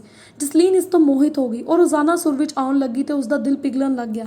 ਜਿਵੇਂ ਉਸਨੇ ਸੁਣਿਆ ਕਿ ਇੱਕ ਰੱਬ ਬਾਰੇ ਜੋ ਉਸਨੂੰ ਪਿਆਰ ਕਰਦਾ ਹੈ, ਉਸਦੀ ਦੇਖਭਾਲ ਅਤੇ ਮਾਫੀ ਦੀ ਪੇਸ਼ਕਸ਼ ਕਰਦਾ ਹੈ, ਉਸਦੇ ਦਿਲ ਵਿੱਚ ਇੱਕ ਇੱਛਾ ਪੈਦਾ ਹੋਣ ਲੱਗ ਗਈ। ਉਹ ਇੱਕ ਨਵੀਂ ਕਿਸਮ ਦੀ ਜ਼ਿੰਦਗੀ ਦਾ ਅਨੁਭਵ ਕਰਨ ਲੱਗ ਪਈ ਸੀ। ਉਸਨੇ ਆਪਣਾ ਜੀਵਨ ਯੀਸ਼ੂ ਨੂੰ ਦੇਣ ਦਾ ਫੈਸਲਾ ਕੀਤਾ। ਉਸਨੇ ਜੋ ਹਥਿਆਰ ਹੇਠਾਂ ਰੱਖੇ ਸਨ ਉਸਨੇ ਮਨ ਨੂੰ ਲਪੇਟਣ ਦੀ ਕੋਸ਼ਿਸ਼ ਕੀਤੀ ਅਤੇ ਮਾਫੀ ਦੀ ਧਾਰਨਾ ਦੇ ਦੁਆਲੇ ਉਸਦੇ ਭੈੜੇ ਦੁਸ਼ਮਣਾਂ ਨੂੰ ਵੀ ਉਸਨੇ ਮਾਫ ਕਰਨ ਦਾ ਸੋਚਿਆ। ਜਲਦੀ ਉਸਦੇ ਮੁੰਡਿਆਂ ਨੇ ਵੀ ਉਸ ਨਾਲ ਪ੍ਰੋਗਰਾਮ ਸੁਣਨਾ ਸ਼ੁਰੂ ਕਰ ਦਿੱਤਾ ਅਤੇ ਇੱਕ ਦਿਨ ਉਸਦੇ ਬੇਟੇ ਨੇ ਉਸਨੂੰ ਕਿਹਾ, ਕਾਫੀ ਲੜਾਈ ਲੜ ਲਈ ਹੈ ਹੁਣ। ਉਸਨੇ ਵੀ ਯੀਸ਼ੂ ਦੇ ਪਿੱਛੇ ਆਉਣ ਦੇ ਲਈ ਆਪਣੇ ਹਥਿਆਰਾਂ ਨੂੰ ਰੱਖ ਦਿੱਤਾ। ਜਦੋਂ ਜਸਲੀਨ ਰੇਡੀਓ ਬ੍ਰੌਡਕਾਸਟਰ ਨੂੰ ਮਿਲੀ ਤਾਂ ਉਸ ਵੀ ਅੱਖਾਂ ਵਿੱਚ ਹੰਝੂ ਸਨ। ਉਸਨੇ ਉਸਨੂੰ ਪੁੱਛਿਆ, ਪਾਦਰੀ, ਤੁਹਾਨੂੰ ਯੀਸ਼ੂ ਬਾਰੇ ਦੱਸਣ ਵਿੱਚ ਇੰਨਾ ਸਮਾਂ ਕਿਉਂ ਲੱਗਿਆ? ਜੇ ਤੁਸੀਂ ਜਲਦੀ ਹੀ ਪ੍ਰਸਾਰਣ ਕਰਨਾ ਸ਼ੁਰੂ ਕਰ ਦਿੱਤਾ ਹੁੰਦਾ ਤਾਂ ਮੇਰੇ ਪਤੀ ਦੀ ਮੌਤ ਨਾ ਹੁੰਦੀ। ਅਸੀਂ ਰੱਬ ਬਾਰੇ ਸਿੱਖ ਲਿਆ ਤੇ ਅਸੀਂ ਇਹ ਸਭ ਕੁਝ ਤਿਆਗ ਦਿੱਤਾ। ਸਾਡੇ ਬਾਗੀ ਲੜਨ ਤੋਂ ਪਹਿਲਾਂ ਹੀ ਅਸੀਂ ਉਸ 'ਤੇ ਬਹੁਤ ਦੇਰ ਹੋ ਗਈ। ਅੱਜ ਜਸਲੀਨ ਅਤੇ ਉਸਦੇ ਮੁੰਡੇ ਯੀਸ਼ੂ ਨੂੰ ਪਿਆਰ ਕਰਦੇ ਹਨ ਅਤੇ ਉਸਦੇ ਹੁਕਮਾਂ 'ਤੇ ਮੰਨਦੇ ਹਨ। ਹੁਣ ਉਹ ਇੱਕ ਵੱਖਰੇ ਆਰਡਰ ਦੇ ਯੋਧੇ ਹਨ। AK-47 ਦੇ ਮੁਕਾਬਲੇ ਬਹੁਤ ਜ਼ਿਆਦਾ ਸ਼ਕਤੀ ਦੇ ਹਥਿਆਰ ਉਹਨਾਂ ਨੇ ਚੁਣ ਲਏ ਹਨ। ਉਹਨਾਂ ਦੇ ਨਵੇਂ ਹਥਿਆਰ ਵਿਸ਼ਵਾਸ, ਉਮੀਦ ਅਤੇ ਪਿਆਰ ਹਨ। ਦੋਸਤੋ, ਹਰ ਤਰ੍ਹਾਂ ਦੀ ਬੇਇਨਸਾਫੀ ਜੋ ਜ਼ਿੰਦਗੀ ਨੂੰ ਛੋਟਾ ਕਰਦੀ ਹੈ, ਜਿਵੇਂ ਕਿ ਨਫ਼ਰਤ ਅਤੇ ਬਦਲਾ ਅਤੇ ਦੂਜਿਆਂ ਨੂੰ ਨੁਕਸਾਨ ਪਹੁੰਚਾਉਣਾ, 6ਵੇਂ ਹੁਕਮ ਦੀ ਉਲੰਘਣਾ ਹੈ। ਆਇਤ 14 ਹੁਕਮ ਨੰਬਰ 7, ਤੁਹਾਨੂੰ ਬਦਕਾਰੀ ਦਾ ਪਾਪ ਨਹੀਂ ਕਰਨਾ ਚਾਹੀਦਾ। ਜੇ ਮਨੁੱਖ ਕਿਸੇ ਕਾਨੂੰਨ ਦੀ ਪਾਲਣਾ ਕਰਦਾ ਹੈ, ਵਿਆਹ ਦੀ ਸਫਲਤਾ ਦੀ ਉੱਚ ਦਰ ਹੋਵੇਗੀ। ਤੁਹਾਡੇ ਸਾਥੀ ਨੂੰ ਕੋਈ ਡਰ ਨਹੀਂ ਹੋਵੇਗਾ। ਉਹ ਉਸ ਨੂੰ ਕਿਸੇ ਹੋਰ ਨੂੰ ਨਹੀਂ ਹੋਣ ਦੇਵੇਗਾ। ਵਿਆਹ ਬਾਰੇ ਰੱਬ ਦਾ ਨਜ਼ਰੀਆ ਭਰੋਸੇ ਅਤੇ ਸ਼ੁੱਧਤਾ ਦਾ ਬੰਧਨ ਹੈ। ਇਹ ਇਸ ਧਰਤੀ 'ਤੇ ਪਿਆਰ ਦਾ ਅੰਤਮ ਤਜਰਬਾ ਹੈ। ਜਦ ਇਸ ਬੰਧਨ ਨੂੰ ਵਿਚਾਰ ਦੁਆਰਾ ਤੋੜਿਆ ਜਾਂਦਾ ਹੈ ਤਾਂ ਇਹ ਸਾਰੇ ਪਰਿਵਾਰ ਦੇ ਦਿਲਾਂ ਨੂੰ ਚੂਰ-ਚੂਰ ਕਰ ਦਿੰਦਾ ਹੈ। ਸਾਡਾ ਸਮਾਜ ਨੈਤਿਕ ਕੰਪਸ ਤੋਂ ਬਿਨਾਂ ਸਪਸ਼ਟ ਦਿਸ਼ਾ ਤੋਂ ਮੁਕਤ ਹੈ ਅਤੇ ਉਲਝਣ ਅਤੇ ਪਰੇਸ਼ਾਨ ਹੋ ਜਾਂਦਾ ਹੈ। ਸਾਡਾ ਸਮਾਜ ਕਹਿੰਦਾ ਹੈ, ਤੁਹਾਡਾ ਮਨ ਹੀ ਤੁਹਾਡਾ ਮਾਲਕ ਹੈ। ਇੱਥੇ ਕੋਈ ਨਹੀਂ ਹੈ ਜੋ ਤੁਹਾਨੂੰ ਦੱਸ ਸਕੇ ਕਿ ਤੁਹਾਨੂੰ ਕੀ ਕਰਨਾ ਚਾਹੀਦਾ ਹੈ। ਜੇ ਚੰਗਾ ਲੱਗਦਾ ਹੈ ਤਾਂ ਇਹ ਚੀਜ਼ ਕਰੋ। ਜੇ ਇਹ ਚੀਜ਼ ਤੁਹਾਨੂੰ ਖੁਸ਼ੀ ਦਿੰਦੀ ਹੈ ਤਾਂ ਇਹ ਕਰੋ। ਦੋ ਸਹਿਮਤੀ ਦੇਣ ਵਾਲੇ ਬਾਲਕ ਜੋ ਕੁਝ ਵੀ ਕਰ ਸਕਦੇ ਹਨ, ਉਹ ਕਰ ਸਕਦੇ ਹਨ। ਠੀਕ ਹੈ। ਹਰ ਚੀਜ਼ ਜਿਹੜੀ ਰੱਬ ਚਾਹੁੰਦਾ ਹੈ ਕਿ ਤੁਸੀਂ ਖੁਸ਼ ਹੋਵੋ, ਸ਼ੈਤਾਨ ਨੇ ਮਰੋੜਿਆ ਹੈ ਉਸ ਚੀਜ਼ ਨੂੰ। ਸ਼ੈਤਾਨ ਨੇ ਪਿਆਰ ਸ਼ਬਦ ਨੂੰ ਵਾਸਨਾ ਦੇ ਵਿੱਚ ਬਦਲ ਦਿੱਤਾ ਹੈ। ਸ਼ੈਤਾਨ ਦਾ ਟੀਚਾ ਹੈ ਪਰਿਵਾਰਾਂ ਨੂੰ ਤੋੜਨਾ ਤੇ ਨੈਤਿਕਤਾ ਤੋਂ ਉਹਨਾਂ ਨੂੰ ਡਿਗਾਉਣਾ ਅਤੇ ਉਹਨੇ ਬਿਮਾਰੀਆਂ ਨੂੰ ਫੈਲਾਉਣਾ ਤਾਂ ਕਿ ਭਾਈਵਾਲੀ ਭੰਗ ਹੋ ਜਾਵੇ। ਉਹ ਪਰਿਵਾਰਾਂ ਨੂੰ ਵੰਡਣਾ ਚਾਹੁੰਦਾ ਹੈ ਤੇ ਉਹਨਾਂ ਉੱਤੇ ਜਿੱਤ ਪਾਉਣਾ ਚਾਹੁੰਦਾ ਹੈ ਸਮਾਜ ਨੂੰ ਤੋੜਨ ਦੇ ਲਈ। ਉਸਨੂੰ ਇਹ ਚੀਜ਼ ਪਸੰਦ ਹੈ ਕਿ ਅਸੀਂ ਸ਼ੁਕਰਗੁਜ਼ਾਰ ਨਹੀਂ ਕਿ ਪਰਮਾਤਮਾ ਨੇ ਸਾਨੂੰ ਪਹਿਲਾਂ ਤੋਂ ਹੀ ਦੱਸਿਆ ਹੈ ਸਾਡੇ ਘਰਾਂ ਨੂੰ ਕਿਵੇਂ ਸੁਰੱਖਿਅਤ ਰੱਖਿਆ ਜਾਣਾ ਚਾਹੀਦਾ ਹੈ ਤੇ ਕਿਵੇਂ ਖੁਸ਼ਹਾਲੀ ਪ੍ਰਾਪਤ ਹੋ ਸਕਦੀ ਹੈ ਤਾਂ ਕਿ ਸਾਡੀ ਅੰਦਰ ਸ਼ਕਤੀ ਵੀ ਸਾਨੂੰ ਪ੍ਰਾਪਤ ਹੋਵੇ। ਵਿਆਹ ਨੂੰ ਪਵਿੱਤਰ ਕਰਨ ਲਈ ਰੱਬ ਨੇ ਇੱਕ ਸਹੀ ਯੋਜਨਾ ਕੀ ਬਣਾਈ ਹੈ? ਉਸਦੀ ਯੋਜਨਾ ਹੈ 20 ਕੂਚ, ਉਹਦੀ 15 ਆਇਤ ਵਿੱਚ ਹੁਕਮ ਨੰਬਰ 8, ਤੁਸੀਂ ਚੋਰੀ ਨਾ ਕਰੋ। ਰੱਬ ਇੱਥੇ ਬਹੁਤ ਸਾਰੇ ਪਹਿਲੂਆਂ ਦਾ ਜ਼ਿਕਰ ਕਰਦਾ ਹੈ। ਸਪਸ਼ਟ ਹੈ, ਕੋਈ ਬੈਂਕ ਲੁੱਟਣਾ ਜਾਂ ਕੁਝ ਨਹੀਂ ਲੈਣਾ ਇਹੀ ਸਿਰਫ ਇਸ ਨਾਲ ਸੰਬੰਧਿਤ ਨਹੀਂ ਹੈ, ਪਰ ਉਸ ਤੋਂ ਅੱਗੇ ਸਾਨੂੰ ਕਿਸੇ ਦਾ ਫਾਇਦਾ ਨਹੀਂ ਲੈਣਾ ਚਾਹੀਦਾ ਜੋ ਕਮਜ਼ੋਰ ਜਾਂ ਘੱਟ ਕਿਸਮਤ ਵਾਲੇ ਦਾ, ਜਾਂ ਸਾਨੂੰ ਅਜਿਹੀ ਕੋਈ ਚੀਜ਼ ਜਿਸ ਨੂੰ ਧੋਖਾਧੜੀ ਮੰਨਿਆ ਜਾਂਦਾ ਹੈ ਸਾਨੂੰ ਕਿਸੇ ਨਾਲ ਨਹੀਂ ਕਰਨੀ ਚਾਹੀਦੀ। ਹੁਣ ਜੇ ਮੈਂ ਰੱਬ ਦਾ ਪੁਰਖ ਦੁਸ਼ਮਣ ਹੁੰਦਾ, ਮੈਂ ਲੋਕਾਂ ਨੂੰ ਡਰ ਨਾਲ ਰਹਿਣ ਦੇਣਾ ਚਾਹੁੰਦਾ ਤਾਂ ਉਹਨਾਂ ਦੀ ਚੀਜ਼ਾਂ ਨਾਲ ਚਿੰਬੜੇ ਰਹਿੰਦਾ ਤੇ ਉਹਨਾਂ ਦੇ ਪੈਸੇ ਅਤੇ ਉਹਨਾਂ ਦੀ ਚੀਜ਼ਾਂ ਦਾ ਬੀਮਾ ਕਰਵਾਉਣ ਤੇ ਉਹਨਾਂ ਨੂੰ ਲੁਕਾਉਣ ਅਤੇ ਉਸ ਬਾਰੇ ਫਿਰ ਚਿੰਤਾ ਕਰਨ ਤੇ ਫਿਰ ਉਹਨਾਂ ਨੂੰ ਉਸ ਬਾਰੇ ਸੋਗ ਕਰਨ ਲਈ ਜਦੋਂ ਚੀਜ਼ਾਂ ਹੱਥੋਂ ਚੱਲ ਜਾਂਦੀਆਂ ਹਨ। ਇਹੀ ਮੇਰਾ ਮੇਨ ਮਕਸਦ ਹੁੰਦਾ। ਰੱਬ ਦੀ ਯੋਜਨਾ ਸੀ ਕਿ ਹਰ ਕੋਈ ਫਲਾਂ ਦਾ ਆਨੰਦ ਲਏ। ਇਸ ਦੀ ਚੋਰੀ ਹੋਣ ਦੀ ਚਿੰਤਾ ਬਾਰੇ ਚਿੰਤਾ ਕੀਤੇ ਬਗੈਰ ਉਹਨਾਂ ਦੀ ਕੀਰਤ ਦੀ ਕਿੰਨੀ ਵਧੀਆ ਯੋਜਨਾ ਸੀ। ਆਇਤ 16 ਹੁਕਮ ਨੰਬਰ 9, ਤੁਹਾਨੂੰ ਆਪਣੇ ਗੁਆਂਢੀਆਂ ਦੇ ਵਿਰੁੱਧ ਝੂਠੀ ਗਵਾਹੀ ਨਹੀਂ ਦੇਣੀ ਚਾਹੀਦੀ। ਜਦੋਂ ਅਸੀਂ ਝੂਠ ਬੋਲਦੇ ਹਾਂ, ਅਸਲ ਵਿੱਚ ਅਸੀਂ ਸੋਚ ਵਿੱਚ ਮੂਰਖ ਹੋ ਜਾਂਦੇ ਹਾਂ। ਸਾਨੂੰ ਇਹ ਉਸ ਸਮੇਂ ਗਰਮ ਸਥਿਤੀ ਤੋਂ ਤਾਂ ਬਾਹਰ ਕੱਢਦਾ ਹੈ, ਪਰ ਸੱਚਮੁੱਚ ਅਸੀਂ ਕੀ ਕਰ ਰਹੇ ਹਾਂ, ਇਹ ਸਾਡੇ ਅੰਦਰ ਵਧੇਰੇ ਹਫੜਾ ਦਫੜੀ ਪੈਦਾ ਕਰ ਦਿੰਦਾ ਹੈ, ਕਿਉਂਕਿ ਸਾਨੂੰ ਹੁਣ ਯਾਦ ਕਰਨਾ ਪਏਗਾ ਕਿ ਮੈਂ ਕਿਸ ਨੂੰ ਕੀ ਕਿਹਾ ਸੀ, ਕਦੋਂ ਕਿਹਾ ਸੀ ਤੇ ਕਿੱਥੇ ਕਿਹਾ ਸੀ। ਝੂਠ ਇੱਕ ਸਵੈ ਕੈਦ ਪੈਦਾ ਕਰਦਾ ਹੈ। ਇਹ ਇਸ ਤਰ੍ਹਾਂ ਦੀ ਕੈਦ ਹੁੰਦੀ ਹੈ ਜਿਵੇਂ ਹਰ ਕੋਈ ਝੂਠ ਬੋਲਦਾ ਹੈ ਤਾਂ ਤੁਹਾਡੇ ਆਸ-ਪਾਸ ਵਿੱਚ ਤੁਹਾਨੂੰ ਇੱਕ ਹੋਰ ਜੇਲ੍ਹ ਦੇ ਸੈੱਲ ਬਾਰੇ ਜਿਵੇਂ ਪਤਾ ਲੱਗਦਾ ਹੈ। ਤੁਸੀਂ ਝੂਠ ਦੇ ਆਪਣੇ ਹੀ ਜਾਲ ਵਿੱਚ ਫਸਦੇ ਜਾਂਦੇ ਹੋ। ਚਿੱਟਾ ਝੂਠ ਬੋਲਣਾ ਜਾਂ ਅੰਸ਼ਕ ਸੱਚਾਈਆਂ, ਚੋਣਵ ਭੂਲ ਅਤੇ ਅਤੀ ਕਥਨੀ ਆਦੇਸ਼ ਦੇ ਨੌ ਹੁਕਮ ਦੀ ਉਲੰਘਣਾ ਕਰਦੇ ਹਨ ਅਤੇ ਝੂਠ ਦਾ ਲੇਖਕ ਆਪਣੇ ਆਪ ਤੋਂ ਆਉਂਦਾ ਹੈ ਅਤੇ ਉਹ ਹੈ ਕੌਣ? ਖੈਰ, ਬਾਈਬਲ ਸਾਨੂੰ ਦੱਸਦੀ ਹੈ ਯਹੂਨਾ 8:44 ਵਿੱਚ, ਤੁਸੀਂ ਆਪਣੇ ਪਿਤਾ ਸ਼ੈਤਾਨ ਦੇ ਹੋ ਅਤੇ ਤੁਹਾਡੀ ਇੱਛਾ ਤੁਹਾਡੇ ਪਿਤਾ ਦੀ ਇੱਛਾ ਪੂਰੀ ਕਰਨੀ ਹੈ। ਉਹ ਜੋ ਕਿ ਮੁੱਢਲ ਤੋਂ ਹੀ ਕਤਲ ਕਰਦਾ ਹੈ ਅਤੇ ਕਾਤਿਲ ਹੈ ਅਤੇ ਸੱਚ ਉਸ ਦੇ ਨੇੜੇ ਨਹੀਂ ਖੜਾ ਹੁੰਦਾ, ਕਿਉਂਕਿ ਉਸ ਵਿੱਚ ਕੋਈ ਸੱਚਾਈ ਹੀ ਨਹੀਂ ਹੈ। ਜਦੋਂ ਉਹ ਝੂਠ ਬੋਲਦਾ ਹੈ ਤਾਂ ਉਹ ਆਪਣੇ ਕਿਰਦਾਰ ਵਿੱਚ ਬੋਲਦਾ ਹੈ, ਕਿਉਂਕਿ ਉਹ ਝੂਠਾ ਹੈ ਅਤੇ ਝੂਠ ਦਾ ਪਿਤਾ ਹੈ। ਰੱਬ ਚਾਹੁੰਦਾ ਹੈ ਕਿ ਅਸੀਂ ਸੱਚ ਬੋਲੀਏ। ਇਸ ਦਾ ਅਰਥ ਹੈ ਕਿ ਤੁਹਾਡੇ ਸ਼ਬਦਾਂ ਪ੍ਰਤੀ ਸੱਚਾ ਹੋਣਾ। ਇਹ ਦਰਸਾਉਣ ਲਈ ਇੱਕ ਕਹਾਣੀ ਹੈ ਅਤੇ ਮੈਨੂੰ ਜੈਕ ਬਾਰੇ ਛੋਟੀ ਜਿਹੀ ਕਹਾਣੀ ਬਹੁਤ ਪਸੰਦ ਹੈ, ਜੋ ਕਿ 1830 ਦੇ ਵਿੱਚ ਉਸ ਦੌਰਾਨ ਜੀ ਰਹੇ ਸਨ ਜਦੋਂ ਪੈਸਿਆਂ ਦੀ ਬਹੁਤ ਘਾਟ ਸੀ। ਉਸ ਦਾ ਪਰਿਵਾਰ ਸਧਾਰਨ ਕਿਸਾਨ ਸਨ ਜੋ ਕਿ ਬਹੁਤ ਸੰਘਰਸ਼ ਕਰ ਰਹੇ ਸਨ। ਜੈਕ ਆਪਣੇ ਪਰਿਵਾਰ ਦੀ ਮਦਦ ਕਰਨ ਦੇ ਯੋਗ ਹੋਣਾ ਚਾਹੁੰਦਾ ਸੀ। ਉਹ ਸਭ ਕੁਝ ਉਸ ਖੰਭੇ ਤੇ ਹੁੱਕ ਕੁਝ ਕੀੜੇ ਸਨ। ਉਹਨੇ ਮੱਛੀ ਫੜਨ ਅਤੇ ਉਹਨਾਂ ਨੂੰ ਬਾਜ਼ਾਰ ਵਿੱਚ ਵੇਚਣ ਦਾ ਫੈਸਲਾ ਕੀਤਾ। ਉਸ ਗਰਮੀਆਂ ਦੇ ਵਿੱਚ ਇੱਕ ਦਿਨ ਸੀ ਜਦੋਂ ਉਹ ਨਦੀ ਦੇ ਥੱਲੇ ਜਾਂਦਾ ਸੀ। ਉਸ ਖੰਭੇ ਨੂੰ ਪਾਣੀ ਵਿੱਚ ਸੁੱਟ ਕੇ ਮੱਛੀ ਨੂੰ ਲਿਆਉਂਦਾ ਸੀ। ਉਸਨੇ ਇੱਕ ਸਟੋਰ ਵਪਾਰੀ ਨਾਲ ਇੱਕ ਸੌਦਾ ਕੀਤਾ, ਜਿਸ ਨੇ ਉਸਨੂੰ ਕਿਹਾ, ਜੈਕ, ਮੈਂ ਜਾਣਦਾ ਹਾਂ ਕਿ ਤੁਸੀਂ ਇੱਕ ਚੰਗੇ ਕਾਰਨ ਕਰਕੇ ਅਜਿਹਾ ਕਰ ਰਹੇ ਹੋ ਅਤੇ ਇਸ ਲਈ ਹਰ ਮੱਛੀ ਜੋ ਤੁਸੀਂ ਮੈਨੂੰ ਦਿੰਦੇ ਹੋ, ਭਾਵੇਂ ਕਿੰਨਾ ਹੀ ਵੱਡਾ ਕਿਉਂ ਨਾ ਹੋਵੇ ਜਾਂ ਕਿੰਨਾ ਹੀ ਛੋਟਾ ਹੋਵੇ, ਮੈਂ ਤੁਹਾਨੂੰ 50 ਸੈਂਟ ਅਦਾ ਕਰਾਂਗਾ। ਹੁਣ 1800 ਦੇ ਵਿੱਚ 50 ਸੈਂਟ ਬਹੁਤ ਸਾਰਾ ਪੈਸਾ ਸੀ। ਜੈਕ ਹਰ ਰੋਜ਼ ਉਸ ਗਰਮੀਆਂ ਵਿੱਚ ਤਿਆਰੀ ਕਰਦਾ ਸੀ। ਕਦੇ ਕਦੇ ਉਹ ਬਹੁਤ ਸਾਰੀ ਛੋਟੀ ਮੱਛੀਆਂ ਲਿਆਉਂਦਾ ਸੀ ਤੇ ਉਹ ਵਪਾਰੀ ਬਿਨਾਂ ਸੋਚੇ ਹਰ ਵੱਡੀ ਮੱਛੀ ਲਈ, ਛੋਟੀ ਮੱਛੀ ਲਈ ਉਸ ਦੇ ਭੁਗਤਾਨ ਵਿੱਚ ਜੈਕ ਨੂੰ 50 ਸੈਂਟ ਦਿੰਦਾ ਸੀ, ਜਿਸ ਦੇ ਕਾਰਨ ਜੈਕ ਦੇ ਪਰਿਵਾਰ ਦੀ ਬਹੁਤ ਸਾਰੀ ਸਹਾਇਤਾ ਹੋਈ। ਸਰਦੀ ਦੇ ਦੌਰਾਨ ਇੱਕ ਪੂਰੇ ਸਾਲ ਦੇ ਲਈ ਜੈਕ ਨੇ ਬੁਰਾ ਮਹਿਸੂਸ ਕਰਨਾ ਸ਼ੁਰੂ ਕਰ ਦਿੱਤਾ। ਉਸ ਨੂੰ ਲੱਗਦਾ ਸੀ ਕਿ ਉਹ ਸਟੋਰ ਮਾਲਕ ਦਾ ਫਾਇਦਾ ਉਠਾ ਰਿਹਾ ਹੈ। ਇੱਕ ਦਿਨ ਜਦੋਂ ਉਸਨੇ ਮੱਛੀ ਫੜਨ ਵਾਲੇ ਖੰਭੇ ਨੂੰ ਖਿੱਚਣਾ ਸ਼ੁਰੂ ਕੀਤਾ ਤਾਂ ਉਸਨੇ ਦੇਖਿਆ ਕਿ ਇਹ ਮੱਛੀ ਨਹੀਂ ਸੀ, ਇਹ ਕੁਝ ਬਹੁਤ ਹੀ ਵੱਡਾ ਸੀ। ਕਹਾਣੀ ਕਹਿੰਦੀ ਹੈ ਕਿ ਇਹ 30 ਪੌਂਡ ਤੋਂ ਵੱਧ ਸੀ। ਜਿਵੇਂ ਕਿ ਉਸਨੇ ਉਸਨੂੰ ਜਦੋਂ ਬਾਹਰ ਖਿੱਚਿਆ ਤਾਂ ਉਸਨੂੰ ਪਤਾ ਲੱਗਾ ਇਹ ਸਭ ਤੋਂ ਵੱਡੀ ਮੱਛੀ ਸੀ ਜੋ ਉਸਨੇ ਆਪਣੀ ਜ਼ਿੰਦਗੀ ਵਿੱਚ ਕਦੇ ਨਹੀਂ ਵੇਖੀ ਸੀ।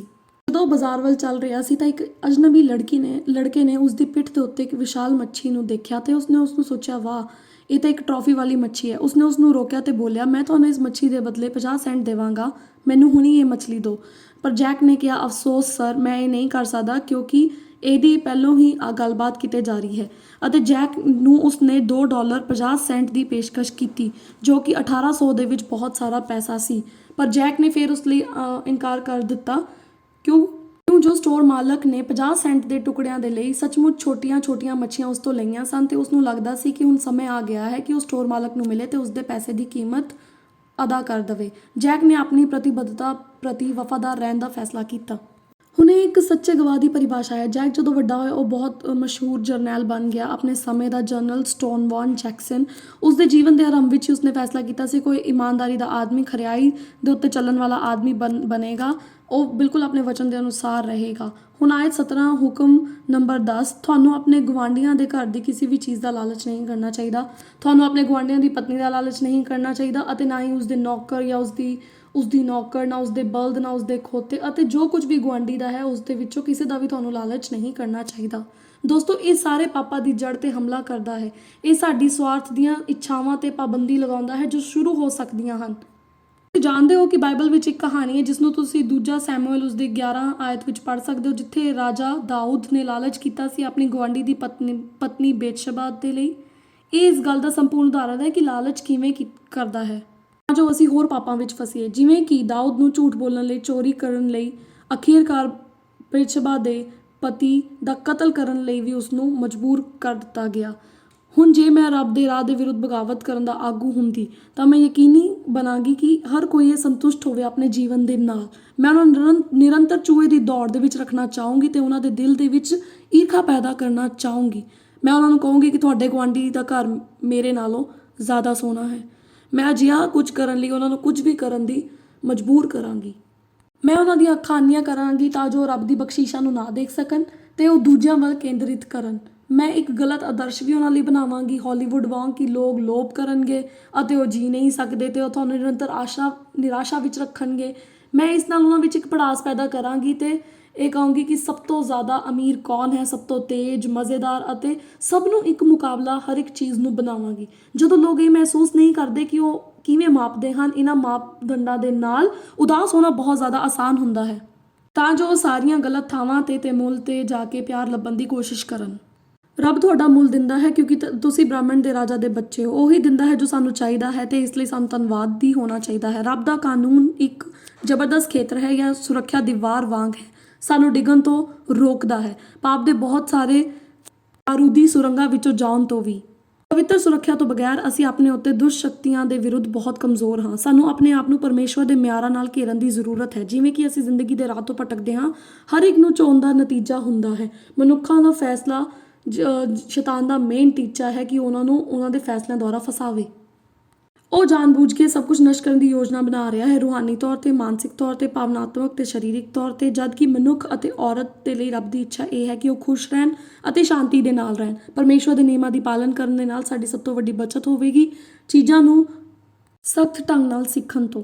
ਅਸਲ ਵਿੱਚ ਰੱਬ ਨਾਲ ਨਿੱਜੀ ਤਜਰਬਾ ਬਣਾਉਣਾ ਹੈ। ਨਿਯਮਾਂ ਦੀ ਇੱਕ ਸੂਚੀ ਬਿਨਾਂ ਰੱਬ ਨਾਲ ਅਸਲ ਰਿਸ਼ਤਾ ਨਹੀਂ ਹੋ ਸਕਦਾ। ਇਹ ਇੱਕ ਦੁਖੀ ਤਜਰਬਾ ਹੋਵੇਗਾ। ਇੱਕ ਜਵਾਨ ਜੋੜਾ ਵਿਆਹ ਕਰਵਾ ਲਿਆ ਤੇ ਉਹਨਾਂ ਨੇ ਆਨੰਦ ਲਿਆ। ਇੱਕ ਸੁੰਦਰ ਰਸਮ ਅਤੇ ਹਨੀਮੂਨ ਤੋਂ ਬਾਅਦ ਪਹਿਲੀ ਸਵੇਰ ਨੂੰ ਇਕੱਠੇ ਪਤੀ ਪਤਨੀ ਵਜੋਂ ਲਾੜਾ ਆਪਣੀ ਦੁਲਹਨ ਨੂੰ ਕਾਗਜ਼ ਦਾ ਟੁਕੜਾ ਦਿੰਦਾ ਹੈ ਤੇ ਕਹਿੰਦਾ ਹੈ, ਮੈਂ ਇਹਨਾਂ ਚੀਜ਼ਾਂ ਦੀ ਸੂਚੀ ਬਣਾ ਲਈ ਹੈ ਤੁਹਾਡੇ ਲਈ ਹਰ ਇੱਕ ਦਿਨ ਕਰਨ ਦੇ ਲਈ। ਇਹ ਸਾਡੇ ਵਿਆਹ ਨੂੰ ਸੁਚਾਰੂ ਬਣਾ ਦੇਵੇਗਾ। ਹਰ ਰੋਜ਼ ਤੁਹਾਨੂੰ ਸਵੇਰੇ 5 ਵਜੇ ਉੱਠਣਾ ਚਾਹੀਦਾ ਹੈ। ਮੈਂ ਪੂਰਾ ਨਾਸ਼ਤਾ ਚਾਹੁੰਦਾ ਹਾਂ ਤੇ ਨਿਸ਼ਚਿਤ ਕਰਾਂਗਾ ਮੇਰੇ ਕਮੀਜ਼ ਅਤੇ ਮੇਰੇ ਪੈਂਟ ਪ੍ਰੈਸ ਹੋਣ। ਲੰਬੀ ਸੂਚੀ ਪੜ੍ਹਨ ਤੋਂ ਬਾਅਦ ਉਸਨੇ ਰਸੋਈ ਦੀ ਕੰਧ ਦੇ ਉੱਤੇ ਉਸਨੂੰ ਟਿਕਾ ਦਿੱਤਾ। ਜਦੋਂ ਪੂਰਾ ਹੋ ਗਿਆ ਤਾਂ ਹਰੇਕ ਚੀਜ਼ਾਂ ਦੀ ਜਾਂਚ ਪੜਤਾਲ ਕਰਨਾ ਨਿਸ਼ਚਿਤ ਕੀਤਾ। ਲਾੜੀ ਦੀ ਅੱਖਾਂ ਵੱਡੀਆਂ ਹੋ ਗਈਆਂ ਜਿਵੇਂ ਕਿ ਉਸਨੇ ਜਾਰੀ ਰੱਖਿਆ, ਮੈਂ ਇੱਕ ਨਵੀਂ ਸੂਚੀ ਬਣਾਵਾਂਗਾ ਜਦੋਂ ਸਾਡੇ ਬੱਚੇ ਹੋਣਗੇ ਕਿ ਕਿਵੇਂ ਹੋਵੇਗਾ।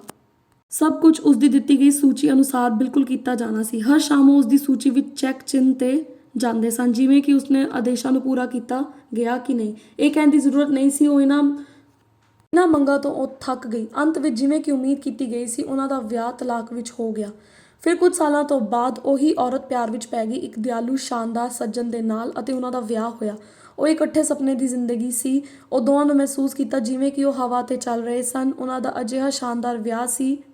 ਉਹ ਦੋਵੇਂ ਇੱਕ ਦੂਜੇ ਦੀ ਮਦਦ ਕਰਦੇ ਸਨ। ਉਹ ਇਕੱਠੇ ਹੋ ਕੇ ਸਮਾਂ ਬਿਤਾਉਣਾ ਪਸੰਦ ਕਰਦੇ ਸਨ। ਇੱਕ ਸੁੰਦਰ ਬਾਗ ਦੇ ਵਿੱਚ ਇੱਕ ਦੁਪਹਿਰ ਉਹ ਕੁਝ ਬਕਸੇ ਵਿੱਚੋਂ ਲੰਘ ਰਹੀ ਸੀ। ਚੁਬਾਰੇ ਵਿੱਚ ਉਸਨੇ ਆਪਣੇ ਸਾਬਕਾ ਪਤੀ ਦੀ ਕਰਨ ਵਾਲੀ ਸੂਚੀਆਂ ਵਿੱਚੋਂ ਇੱਕ ਨੂੰ ਪਾਇਆ। ਉਸਦਾ ਚਿਹਰਾ ਲਾਲ ਹੋ ਗਿਆ। ਉਸਦਾ ਦਿਲ ਭੜਕ ਉੱਠਿਆ ਜਿਵੇਂ ਕਿ ਉਸਦੇ ਅੰਦਰ ਗੁੱਸਾ ਭੜਕਿਆ। ਜਦੋਂ ਉਸਨੇ ਉੱਚੀ ਆਵਾਜ਼ ਵਿੱਚ ਸੂਚੀ ਨੂੰ ਪੜ੍ਹਿਆ ਤਾਂ ਉਸਨੇ ਕੁਝ ਮਹਿਸੂਸ ਕੀਤਾ।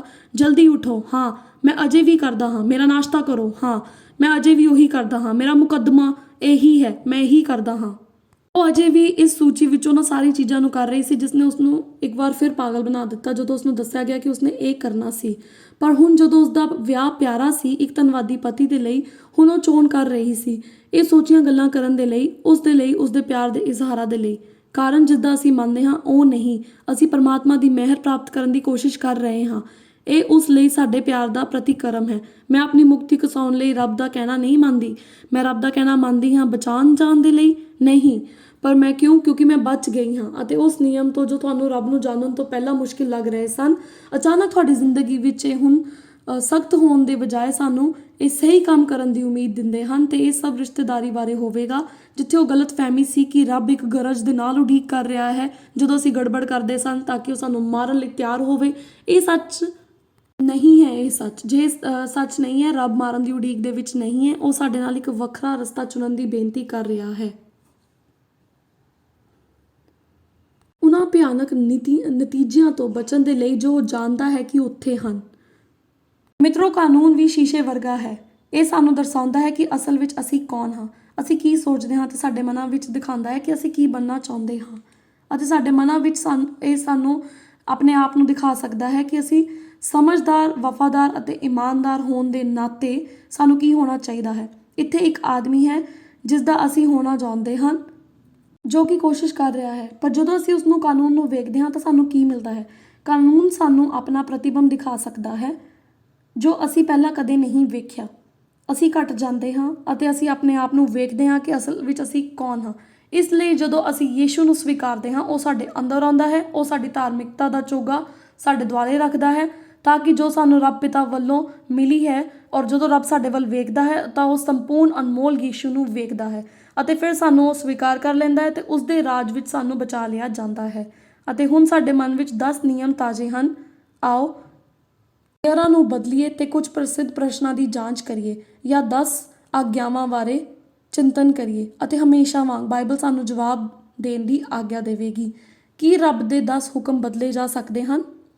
ਲੂਕਾ 16:17 ਵਿੱਚ ਲਿਖਿਆ, ਤੇ ਸਵਰਗ ਅਤੇ ਧਰਤੀ ਦਾ ਲੰਘਣਾ ਸੌਖਾ ਹੈ, ਅਸਫਲ ਹੋਣ ਲਈ ਕਾਨੂੰਨ ਦੇ ਇੱਕ ਸਿਰਲੇਖ ਜਾਂ ਵੇਰਵੇ ਨਾਲੋਂ। ਜ਼ਬੂਰ 99:34 ਵਿੱਚ ਲਿਖਿਆ ਹੈ, ਮੇਰਾ ਕਰਾਰ ਮੈਂ ਨਹੀਂ ਤੋੜਾਂਗਾ ਅਤੇ ਨਾ ਹੀ ਉਹ ਚੀਜ਼ਾਂ ਬਦਲਾਂਗਾ ਜੋ ਮੇਰੇ ਬੁੱਲ੍ਹਾਂ ਵਿੱਚੋਂ ਬਾਹਰ ਚਲੀ ਗਈ ਹੈ। ਜ਼ਬੂਰ 111:7 ਔਰ 8 ਵਿੱਚ ਲਿਖਿਆ ਹੈ, ਉਸ ਦੇ ਸਾਰੇ ਹੁਕਮ ਪੱਕੇ ਹਨ, ਉਹ ਸਦਾ ਅਤੇ ਸਦਾ ਲਈ ਕਾਇਮ ਹਨ। ਮਲਾਕੀ 3:6 ਵਿੱਚ, ਕਿਉਂਕਿ ਮੈਂ ਪ੍ਰਭੂ ਹਾਂ, ਮੈਂ ਨਹੀਂ ਬਦਲਦਾ। ਕਿਸੇ ਵੀ ਸਥਿਤੀ ਵਿੱਚ ਰੱਬ ਦੇ 10 ਹੁਕਮਾਂ ਦਾ ਕਾਨੂੰਨ ਬਦਲ ਨਹੀਂ ਸਕਦਾ ਤੇ ਨਾ ਹੀ ਬਦਲਿਆ ਜਾ ਸਕਦਾ ਹੈ। ਇਹ ਪਰਮਾਤਮਾ ਜਿੰਨਾ ਹੀ ਸਥਾਈ ਹੈ। ਬਾਈਬਲ ਵਿੱਚ 3 ਵਾਰ ਧਰਤੀ ਦੇ ਰਾਜੇ ਹੈਰੋਦੇਸ, ਅਸ਼ਰਵੇਸ ਤੇ ਦਾਰੀਅਸ ਨੇ ਕਾਨੂੰਨ ਬਣਾਉਣ ਤੇ ਉਸ ਨੂੰ ਬਦਲਣ ਦਾ ਫੈਸਲਾ ਕੀਤਾ, ਪਰ ਨਹੀਂ ਹੋ ਸਕਿਆ। ਜੇ ਕਮਜ਼ੋਰ ਵੱਡੇ ਹੋਏ ਰਾਜਿਆਂ ਦੇ ਕਾਨੂੰਨ ਬਦਲਣ ਯੋਗ ਨਹੀਂ ਹਨ ਤਾਂ ਕੋਈ ਕਿਵੇਂ ਸੋਚ ਸਕਦਾ ਹੈ ਕਿ ਰੱਬ ਦਾ ਸਦੀਵੀ ਨਿਯਮ, ਉਸ ਦੀ ਉਂਗਲ ਨਾਲ ਪੱਥਰ ਦੇ ਉੱਤੇ ਲਿਖਿਆ ਜਾਣਾ ਬਦਲਿਆ ਜਾ ਸਕਦਾ ਹੈ? ਪਰਮਾਤਮਾ ਦੇ ਨਿਯਮਾਂ ਨੂੰ ਬਦਲਣਾ ਹੁਣ ਸੰਭਵ ਨਹੀਂ ਹੈ। ਰੱਬ ਨੂੰ ਬਦਲਣਾ ਬਾਈਬਲ ਦੇ ਅਨੁਸਾਰ ਪਾਪ ਹੈ। ਪਹਿਲਾ ਯਹੂਨਾ 3:4 ਪਾਪ ਕਾਨੂੰਨ ਦੀ ਉਲੰਘਣਾ ਹੈ। ਰੋਮੀਓ 3:20 ਕਾਨੂੰਨ ਅਨੁਸਾਰ ਪਾਪ ਦਾ ਗਿਆਨ ਹੈ। ਸ਼ੈਤਾਨ ਕਾਨੂੰਨ ਨੂੰ ਨਫ਼ਰਤ ਕਰਦਾ ਹੈ ਤਾਂ ਕਿ ਇਹ ਸਾਨੂੰ ਜਾਗਰੂਕ ਕਰਾਉਂਦਾ ਹੈ ਕਿ ਕਿਵੇਂ ਅਸੀਂ ਪਾਪ ਤੋਂ ਮੁਕਤੀ ਪਾ ਸਕਦੇ ਹਾਂ। ਕਿ ਯੀਸ਼ੂ ਨੇ 10 ਹੁਕਮਾਂ ਦੀ ਪਾਲਣਾ ਕੀਤੀ। ਯਹੂਨਾ 15:10 ਵਿੱਚ ਲਿਖਿਆ ਹੈ ਕਿ ਮੈਂ ਆਪਣੇ ਪਿਤਾ ਦੇ ਆਦੇਸ਼ਾਂ ਨੂੰ ਮੰਨਿਆ ਹੈ। ਇਹ ਬਿਲਕੁਲ ਸਪਸ਼ਟ ਹੈ। ਪਹਿਲਾ ਪਤਰਸ 2:21 ਵਿੱਚ ਲਿਖਿਆ ਹੈ ਕਿ ਇਸ ਲਈ ਤੁਹਾਨੂੰ ਬੁਲਾਇਆ ਗਿਆ ਸੀ ਕਿਉਂਕਿ ਮਸੀਹ ਨੇ ਵੀ ਸਾਡੇ ਲਈ ਬਹੁਤ ਦੁੱਖ ਝੱਲਿਆ ਤੇ ਸਾਡੇ ਲਈ ਇੱਕ ਉਦਾਹਰਨ ਛੱਡ ਕੇ ਉਹਨਾਂ ਨੇ ਇਸ ਲਈ ਤਾਂ ਕਿ ਅਸੀਂ ਉਹਨਾਂ ਦੇ ਨਕਸ਼ੇ ਕਦਮਾਂ ਦੇ ਉੱਤੇ ਚੱਲੀਏ। ਦਰਅਸਲ ਯੀਸ਼ੂ ਨੇ 10 ਹੁਕਮ ਮੰਨੇ ਸਨ ਤੁਹਾਡੇ ਅਤੇ ਮੇਰੇ ਲਈ ਇੱਕ ਉਦਾਹਰਨ ਵਜੋਂ। ਹੁਣ ਕਿੰਨੇ ਲੋਕਾਂ ਨੇ ਪਾਪ ਕੀਤਾ ਹੈ? ਰੋਮੀਓ 3:23 ਵਿੱਚ ਲਿਖਿਆ ਹੈ, ਕਿਉਂਕਿ ਸਾਰਿਆਂ ਨੇ ਪਾਪ ਕੀਤਾ ਅਤੇ ਸਾਰੇ ਰੱਬ ਦੀ ਮਹਿਮਾ ਤੋਂ ਛੋਟੇ ਹੋ ਗਏ ਹਨ। ਪਾਪ ਦੀ ਜ਼ਿੰਦਗੀ ਜੀਣ ਲਈ ਕੀ ਸਜ਼ਾ ਹੈ? ਰੋਮੀਓ 6:23 ਵਿੱਚ ਲਿਖਿਆ ਹੈ ਕਿ ਪਾਪ ਦੀ ਮਜ਼ਦੂਰੀ ਮੌਤ ਹੈ। ਜੇ ਰੱਬ ਦਾ ਕਾਨੂੰਨ ਬਦਲਿਆ ਜਾ ਸਕਦਾ ਤਾਂ ਯੀਸ਼ੂ ਦਾ ਸਲੀਬ ਦੇ ਉੱਤੇ ਮਰਨਾ ਜ਼ਰੂਰੀ ਨਾ ਹੁੰਦਾ। ਇਹ ਤੱਥ ਹੈ ਕਿਉਂਕਿ ਯੀਸ਼ੂ ਨੇ ਪਾਪ ਦੀ ਸਜ਼ਾ ਆਪਣੇ ਉੱਤੇ ਲਈ ਤੇ ਉਸ ਦੀ ਮੌਤ ਹੋ ਗਈ। ਇਸ ਗੱਲ ਦਾ ਸਬੂਤ ਹੈ ਕਿ ਕਾਨੂੰਨਾਂ ਨੂੰ ਬਦਲਿਆ ਨਹੀਂ ਜਾ ਸਕਦਾ। ਕੁਝ ਕਹਿੰਦੇ ਹਨ ਕਿ 10 ਹੁਕਮ ਪੁਰਾਣੇ ਨਿਯਮ ਦੇ ਹਨ ਤੇ ਸਾਡੇ ਲਈ ਨਵੇਂ ਨਿਯਮ ਦੇ ਈਸਾਈਆਂ ਲਈ ਲਾਗੂ ਨਹੀਂ ਹੁੰਦੇ ਹਨ। ਯੀਸ਼ੂ ਨੇ ਇਸ ਬਾਰੇ ਕੀ ਕਿਹਾ ਹੈ? ਆਓ ਅਸੀਂ ਦੇਖੀਏ ਮੱਤੀ 19:17 ਦੇ ਵਿੱਚ। ਜੇ ਤੁਸੀਂ ਜ਼ਿੰਦਗੀ ਵਿੱਚ ਪ੍ਰਵੇਸ਼ ਕਰਨਾ ਚਾਹੁੰਦੇ ਹੋ ਤਾਂ ਹੁਕਮਾਂ ਦੀ ਪਾਲਣਾ ਕਰੋ। ਯਹੂਨਾ 14:15 ਵਿੱਚ ਯੀਸ਼ੂ ਕਹਿੰਦਾ ਹੈ, ਜੇ ਤੁਸੀਂ ਮੈਨੂੰ ਪਿਆਰ ਕਰਦੇ ਹੋ ਤਾਂ ਮੇਰੇ ਹੁਕਮਾਂ ਨੂੰ ਮੰਨੋ। ਦੋਸਤੋ, ਇਸ ਦਾ ਉਲਟ ਵੀ ਬਿਲਕੁਲ ਸਹੀ ਹੈ। ਜੇ ਤੁਸੀਂ ਮੈਨੂੰ ਪਿਆਰ ਨਹੀਂ ਕਰਦੇ ਤਾਂ ਮੇਰੇ ਹੁਕਮਾਂ ਦੀ ਪਾਲਣਾ ਨਹੀਂ ਕਰੋਗੇ। ਜਿਵੇਂ ਕਿ ਅਸੀਂ ਦੇਖਦੇ ਹਾਂ ਕਿ ਪ੍ਰਕਾਸ਼ ਦੀ ਪੋਥੀ ਉਸ ਦੇ 12 ਅਧਿਆਏ ਔਰ ਉਸ ਦੀ 14ਵੀਂ ਆਇਤ ਵਿੱਚ ਇਸ ਤਰ੍ਹਾਂ ਲਿਖਿਆ ਹੈ, ਧਨ ਹਨ ਉਹ ਜਿਹੜੇ ਉਸ ਦੇ ਹੁਕਮ ਮੰਨਦੇ ਹਨ। ਪ੍ਰਕਾਸ਼ ਦੀ ਪੋਥੀ 14:12 ਵਿੱਚ ਸੰਤਾਂ ਦਾ ਸਬਰ ਇਹ ਹੈ ਕਿ ਇਹ ਉਹ ਲੋਕ ਹਨ ਜਿਹੜੇ ਪਰਮੇਸ਼ਵਰ ਦੇ ਹੁਕਮ ਨੂੰ ਮੰਨਦੇ ਹਨ ਅਤੇ ਯੀਸ਼ੂ ਦੀ ਨਿਸ਼ਠਾ। ਦੋਸਤੋ, ਨਵਾਂ ਨਿਯਮ ਸਾਫ਼-ਸਾਫ਼ ਸਿਖਾਉਂਦਾ ਹੈ ਕਿ ਰੱਬ ਦੇ ਲੋਕ ਉਸ ਦੇ ਸਾਰੇ ਆਦੇਸ਼ ਮੰਨਣਗੇ। ਅਸੀਂ ਜਾਣਦੇ ਹਾਂ ਕਿ ਅੱਜ ਦੁਨੀਆ ਇੱਕ ਵੱਡੀ ਮੁਸੀਬਤ ਵਿੱਚ ਹੈ ਕਿਉਂਕਿ ਉਹ ਬਹੁਤ ਸਾਰੇ ਹੁਣ ਇਹ ਮਹਿਸੂਸ ਨਹੀਂ ਕਰਦੇ ਕਿ ਇਹ ਮਹੱਤਵਪੂਰਨ ਹੈ ਕਿ ਰੱਬ ਦੇ ਨਿਯਮਾਂ ਦੀ ਪਾਲਣਾ ਕਰਨੀ ਚਾਹੀਦੀ ਹੈ। ਬਾਈਬਲ ਇਹ ਕਹਿੰਦਿਆਂ ਸਾਡੇ ਦਿਨ ਬਾਰੇ ਦੱਸਦੀ ਹੈ, ਵੇਲਾ ਹੈ ਤੁਹਾਡੇ ਲਈ ਕਾਰਜ ਕਰਨ ਦਾ, ਹੇ ਪ੍ਰਭੂ, ਕਿਉਂਕਿ ਉਹਨਾਂ ਨੇ ਤੁਹਾਡੀ ਸ਼ਰ੍ਹਾ ਨੂੰ ਰੱਦ ਕਰ ਦਿੱਤਾ ਹੈ। ਇਹ ਜ਼ਬੂਰਾਂ ਦੀ ਪੋਥੀ 119:126 ਵਿੱਚ ਪਾਇਆ ਗਿਆ ਹੈ। ਤੁਸੀਂ ਸ਼ਾਇਦ ਆਪਣੇ ਆਪ ਨੂੰ ਪੁੱਛ ਰਹੇ ਹੋ, ਆਦੇਸ਼ਾਂ ਨੂੰ ਕਿਵੇਂ ਬਣਾਏ ਰੱਖਣਾ ਸੰਭਵ ਹੈ? ਫਿਲਿੱਪੀਓ 4:13 ਵਿੱਚ, ਮੈਂ ਮਸੀਹ ਦੇ ਰਾਹੀਂ ਸਭ ਕੁਝ ਕਰ ਸਕਦਾ ਹਾਂ ਜਿਹੜਾ ਮੈਨੂੰ ਮਜ਼ਬੂਤ ਕਰਦਾ ਹੈ। ਇਬਰਾਨੀਆਂ 8:10 ਦੇ ਵਿੱਚ ਅਜਿਹਾ ਲਿਖਿਆ ਹੈ, ਮੈਂ ਆਪਣੇ ਨਿਯਮਾਂ ਨੂੰ ਉਹਨਾਂ ਦੇ ਦਿਮਾਗ ਵਿੱਚ ਪਾਵਾਂਗਾ ਤੇ ਉਹਨਾਂ ਦੇ ਦਿਲਾਂ ਉੱਤੇ ਲਿਖਾਂਗਾ। ਇੱਕ ਵਿਅਕਤੀ ਦਾ ਸਾਰਾ ਸੁਭਾਅ ਬਦਲਿਆ ਜਾਂਦਾ ਹੈ, ਇਸ ਲਈ ਉਸ ਨੂੰ ਪਰਮੇਸ਼ਵਰ ਦੀ ਇੱਛਾ ਪੂਰੀ ਕਰਨਾ ਉਸ ਦੇ ਲਈ ਖੁਸ਼ੀ ਦੀ ਗੱਲ ਹੁੰਦੀ ਹੈ। ਕੀ ਮੈਂ ਉਸ ਦੇ ਹੁਕਮਾਂ ਦੀ ਪਾਲਣਾ ਕੀਤੇ ਬਗੈਰ ਇੱਕ ਸੱਚਾ ਈਸਾਈ ਹੋ ਸਕਦਾ ਹਾਂ? ਪਹਿਲਾ ਯਹੂਨਾ 2:3 ਔਰ 4 ਦੇ ਵਿੱਚ ਇਸ ਤਰ੍ਹਾਂ ਲਿਖਿਆ ਹੈ, ਹੁਣ ਇਸ ਦੁਆਰਾ ਅਸੀਂ ਜਾਣਦੇ ਹਾਂ ਕਿ ਅਸੀਂ ਉਸ ਨੂੰ ਜਾਣਦੇ ਹਾਂ ਜੇ ਅਸੀਂ ਉਸ ਦੇ ਹੁਕਮਾਂ ਦੀ ਪਾਲਣਾ ਕਰੀਏ। ਉਹ ਜਿਹੜਾ ਕਹਿੰਦਾ ਹੈ ਕਿ ਮੈਂ ਉਸ ਨੂੰ ਜਾਣਦਾ ਹਾਂ ਤੇ ਉਸ ਦੇ ਹੁਕਮਾਂ ਦੀ ਪਾਲਣਾ ਨਹੀਂ ਕਰਦਾ, ਇੱਕ ਝੂਠ ਹੈ ਅਤੇ ਸੱਚ ਉਸ ਵਿੱਚ ਨਹੀਂ ਹੈ। ਕੀ ਲੋਕ ਕਾਨੂੰਨ ਨੂੰ ਮੰਨ ਕੇ ਬਚਾਏ ਗਏ ਹਨ? ਇਫਸੀਓਂ 2 ਦੀ 8 ਔਰ 9 ਕਹਿੰਦੀ ਹੈ, ਕਿਰਪਾ ਕਰਕੇ ਤੁਸੀਂ ਬਚਾ ਲਏ ਗਏ ਹੋ ਨਿਸ਼ਚਾ ਦੁਆਰਾ, ਅਤੇ ਉਹ ਤੁਹਾਡੇ ਵਿੱਚੋਂ ਨਹੀਂ, ਇਹ ਰੱਬ ਦੀ ਦਾਤ ਹੈ, ਕਾਰਜਾਂ ਦੀ ਨਹੀਂ ਕਿ ਕੋਈ ਸ਼ੇਖ ਹੀ ਮਾਰੇ। ਕੋਈ ਵੀ ਪਰਮੇਸ਼ਵਰ ਦੇ ਨਿਯਮਾਂ ਦੀ ਪਾਲਣਾ ਦੁਆਰਾ ਨਹੀਂ ਬਚਾਇਆ ਜਾਂਦਾ। ਸਾਰੇ ਪਰਮਾਤਮਾ ਦੀ ਕਰਾਮਾਤੀ ਮਿਹਰ ਦੁਆਰਾ ਬਚਾਏ ਜਾਂਦੇ ਹਨ। ਜੋ ਉਹਨਾਂ ਦੁਆਰਾ ਬਚਾਏ ਗਏ ਹਨ, ਯੀਸ਼ੂ ਦੀ ਕਿਰਪਾ ਨਾਲ ਉਹ ਉਸ ਦੇ ਨਿਯਮਾਂ ਨੂੰ ਮੰਨਣਾ ਵੀ ਚਾਹੁੰਗੇ, ਇੱਕ ਸਮੀਰੀਕਰਨ ਤੌਰ ਤੇ ਉਸ ਦੇ ਪਿਆਰ ਦਾ ਧੰਨਵਾਦ ਕਰਨ ਦੇ ਲਈ। ਜਿਵੇਂ ਕਿ ਤੁਸੀਂ ਅੱਜ ਦਾ ਸੰਦੇਸ਼ ਸੁਣਿਆ ਹੈ ਕਿ ਤੁਸੀਂ ਵੇਖ ਸਕਦੇ ਹੋ ਕਿ ਰੱਬ ਦਾ ਇੱਕ ਪਵਿੱਤਰ ਨਿਯਮ ਹੈ। ਹੁਣ ਕੀ ਮੈਂ ਗੜਬੜ ਕਰਦੀ ਹਾਂ ਜਦੋਂ ਮੈਂ ਜਾਣ-ਬੁੱਝ ਕੇ ਇਹਨਾਂ ਆਦੇਸ਼ਾਂ ਨੂੰ ਤੋੜਨਾ ਚਾਹੁੰਦੀ ਹਾਂ? ਜਦੋਂ ਮੈਂ ਸਫਲ ਹੁੰਦਾ ਹਾਂ ਤਾਂ ਮੈਂ ਪਾਪ ਦੀ ਮਾਫੀ ਮੰਗਦਾ ਹਾਂ। ਫਿਰ ਕੀ ਮੈਨੂੰ ਇਹ ਪੁੱਛਣ ਦੀ ਜ਼ਰੂਰਤ ਹੈ ਕਿ ਮੈਨੂੰ ਮਾਫ ਕਰ ਦਿੱਤਾ ਗਿਆ ਹੈ? ਨਹੀਂ। ਯੀਸ਼ੂ ਨੇ ਕਿਹਾ, ਜਦ ਤੁਹਾਨੂੰ ਆਪਣੇ ਪਾਪ ਲਈ ਮਾਫੀ ਦਿੱਤੀ ਗਈ ਹੈ, ਕਿਉਂਕਿ ਉਹ ਵਫਾਦਾਰ ਹੈ ਅਤੇ ਸਾਡੇ ਪਾਪਾਂ ਨੂੰ ਮਾਫ ਕਰਨ ਲਈ ਅਤੇ ਸਾਨੂੰ ਸਾਰੇ ਕੁਧਰਮ ਤੋਂ ਸਾਫ਼ ਕਰਨ ਦੇ ਲਈ। ਆਮੀਨ। ਜੇ ਤੁਸੀਂ ਥੋੜੀ ਦੇਰ ਵਿੱਚ ਆਪਣੀ ਸਲੇਟ ਸਾਫ਼ ਨਹੀਂ ਕੀਤੀ, ਇਸ ਤਰ੍ਹਾਂ ਕਰੋ। ਅੱਜ ਰਾਤ ਦੋਸਤੋ, ਯੀਸ਼ੂ ਨੇ ਕਿਸੇ ਨੂੰ ਵੀ ਇਸ ਦੀ ਪੇਸ਼ਕਸ਼ ਕੀਤੀ, ਭਾਵੇਂ ਤੁਸੀਂ ਕੀ ਕੀਤਾ ਹੋਵੇ। ਸ਼ੈਤਾਨ ਨੂੰ ਆਪਣੇ ਕੰਨ ਵਿੱਚ ਫੁਸਕਣ ਦਾ ਮੌਕਾ ਨਾ ਦਿਓ ਕਿ ਤੁਸੀਂ ਕਾਫੀ ਚੰਗੇ ਨਹੀਂ ਹੋ, ਕਿ ਤੁਸੀਂ ਸਵਰਗ ਦੇ ਯੋਗ ਨਹੀਂ ਹੋ। ਯੀਸ਼ੂ ਲਈ ਮਾਫ ਕਰਨਾ ਕੋਈ ਵੱਡਾ ਮੁਸ਼ਕਿਲ ਕੰਮ ਨਹੀਂ ਹੈ। ਤੁਹਾਡੇ ਪਾਪ ਨੂੰ ਭਰੋਸੇ ਤੋਂ ਬਿਨਾਂ ਕਿਸੇ ਹੋਰ ਦਿਨ ਨੂੰ ਨਾ ਜਾਣ ਦਿਓ ਕਿ ਤੁਸੀਂ ਬਰਫ਼ ਵਾਂਗ ਚਿੱਟੇ ਹੋ ਗਏ ਹੋ। ਕੀ ਇਹ ਤੁਹਾਡੀ ਇੱਛਾ ਹੈ, ਜਿਵੇਂ ਤੁਸੀਂ ਦੇਖਦੇ ਜਾਂ ਸੁਣਦੇ ਹੋ, ਇਹ ਕਹਿਣ ਦੇ ਲਈ, ਹੇ ਪ੍ਰਭੂ, ਮੈਨੂੰ ਇੱਕ ਮੁਕਤੀਦਾਤਾ ਦੀ ਸਖਤ ਜ਼ਰੂਰਤ ਹੈ ਕਿਉਂਕਿ ਮੈਂ ਇੱਕ ਪਾਪੀ ਹਾਂ। ਹੇ ਪ੍ਰਭੂ, ਮੈਂ ਤੁਹਾਡੀ ਵਿਵਸਥਾ ਦਾ ਪਾਲਣਾ ਕਰਨਾ ਚਾਹੁੰਦਾ ਹਾਂ ਤੁਹਾਡੀ ਪਵਿੱਤਰ ਆਤਮਾ ਦੀ ਸ਼ਕਤੀ ਦੇ ਦੁਆਰਾ। ਜੇ ਅਜਿਹਾ ਹੈ ਤਾਂ ਹੇਠ ਦਿੱਤੇ ਲਿੰਕ ਤੇ ਕਲਿੱਕ ਕਰੋ ਅਤੇ ਸੰਕੇਤ ਦਿਓ ਕਿ ਤੁਸੀਂ ਪਵਿੱਤਰ ਆਤਮਾ ਦੀ ਸ਼ਕਤੀ ਦੁਆਰਾ ਪਰਮੇਸ਼ਵਰ ਦੇ ਨਿਯਮਾਂ ਨੂੰ ਮੰਨਣਾ ਚਾਹੁੰਦੇ ਹੋ। ਦੋਸਤੋ, ਆਓ ਮਿਲ ਕੇ ਪ੍ਰਾਰਥਨਾ ਕਰੀਏ। ਸਵਰਗੀ ਪਿਤਾ, ਅਸੀਂ ਅੱਜ ਰਾਤ ਸਿੱਖਿਆ ਹੈ ਕਿ ਸਾਡੀ ਜ਼ਿੰਦਗੀ ਲਈ ਤੁਹਾਡਾ ਰਾਹ ਕੀ ਹੈ, ਅਤੇ ਜੇ ਅਸੀਂ ਤੁਹਾਡੇ ਕਾਨੂੰਨ ਦੀ ਪਾਲਣਾ ਕਰਨਾ ਚਾਹੁੰਦੇ ਹਾਂ ਤਾਂ ਅਸੀਂ ਪੂਰੀ ਜ਼ਿੰਦਗੀ ਜੀ ਸਕਦੇ ਹਾਂ ਤੇ ਹਮੇਸ਼ਾ ਦੇ ਲਈ। ਸਾਡੇ ਆਲੇ ਦੁਆਲੇ ਦੀ ਸੁਰੱਖਿਆ ਦਾ ਇਹ ਹੇਜ ਦੇਣ ਲਈ ਅਸੀਂ ਤੁਹਾਡਾ ਧੰਨਵਾਦ ਕਰਦੇ ਹਾਂ। ਕਿਰਪਾ ਕਰਕੇ ਉਹਨਾਂ ਸਾਰਿਆਂ ਨੂੰ ਸ਼ਕਤੀ ਦਿਓ ਜਿਨ੍ਹਾਂ ਨੇ ਤੁਹਾਡਾ ਸੰਦੇਸ਼ ਸੁਣਿਆ ਹੈ ਅਤੇ ਤੁਹਾਡੇ ਮਾਰਗ ਤੇ ਚੱਲਣ ਦਾ ਫੈਸਲਾ ਕੀਤਾ ਹੈ। ਯੀਸ਼ੂ ਦੇ ਅਨਮੋਲ ਸ਼ਕਤੀਸ਼ਾਲੀ ਨਾਮ 'ਚ ਆਮੀਨ। ਦੋਸਤੋ, ਨਾ ਭੁੱਲੋ, ਸਾਡਾ ਲਾਈਵ ਬਾਈਬਲ ਨਿਰਦੇਸ਼ਕ ਤੁਹਾਡੇ ਪ੍ਰਸ਼ਨਾਂ ਦੇ ਜਵਾਬ ਦੇਣ ਲਈ ਹੁਣ ਖੜੇ ਹਨ। ਦੇਖਣ ਲਈ ਤੁਹਾਡਾ ਬਹੁਤ ਧੰਨਵਾਦ। ਪਰਮਾਤਮਾ ਤੁਹਾਨੂੰ ਆਸ਼ੀਸ਼ ਦੇਵੇ ਅਤੇ ਕੱਲ ਰਾਤ ਸਾਡੇ ਨਾਲ ਦੁਬਾਰਾ ਜੁੜੋ ਪ੍ਰਮਾਣਿਕ ਮੋਹਨ ਨੂੰ ਸਮਝਣ ਦੇ ਲਈ। ਇੱਕ ਮਹੱਤਵਪੂਰਨ ਸੰਦੇਸ਼ ਹੈ ਜਿਸ ਨੂੰ ਤੁਸੀਂ ਸਿੱਖਣ ਦਾ ਮੌਕਾ ਨਹੀਂ ਗਵਾਉਣਾ ਚਾਹੋਗੇ। ਅਨਲੌਕਿੰਗ ਬਾਈਬਲ ਦੀਆਂ ਭਵਿੱਖਬਾਣੀਆਂ ਤੇ ਸਾਡੇ ਨਾਲ ਜੁੜਨ ਲਈ ਤੁਹਾਡਾ ਧੰਨਵਾਦ। ਰੱਬ ਦਾ ਰਾਹ ਚੁਣੋ। ਗੁੱਡ ਨਾਈਟ ਦੋਸਤੋ।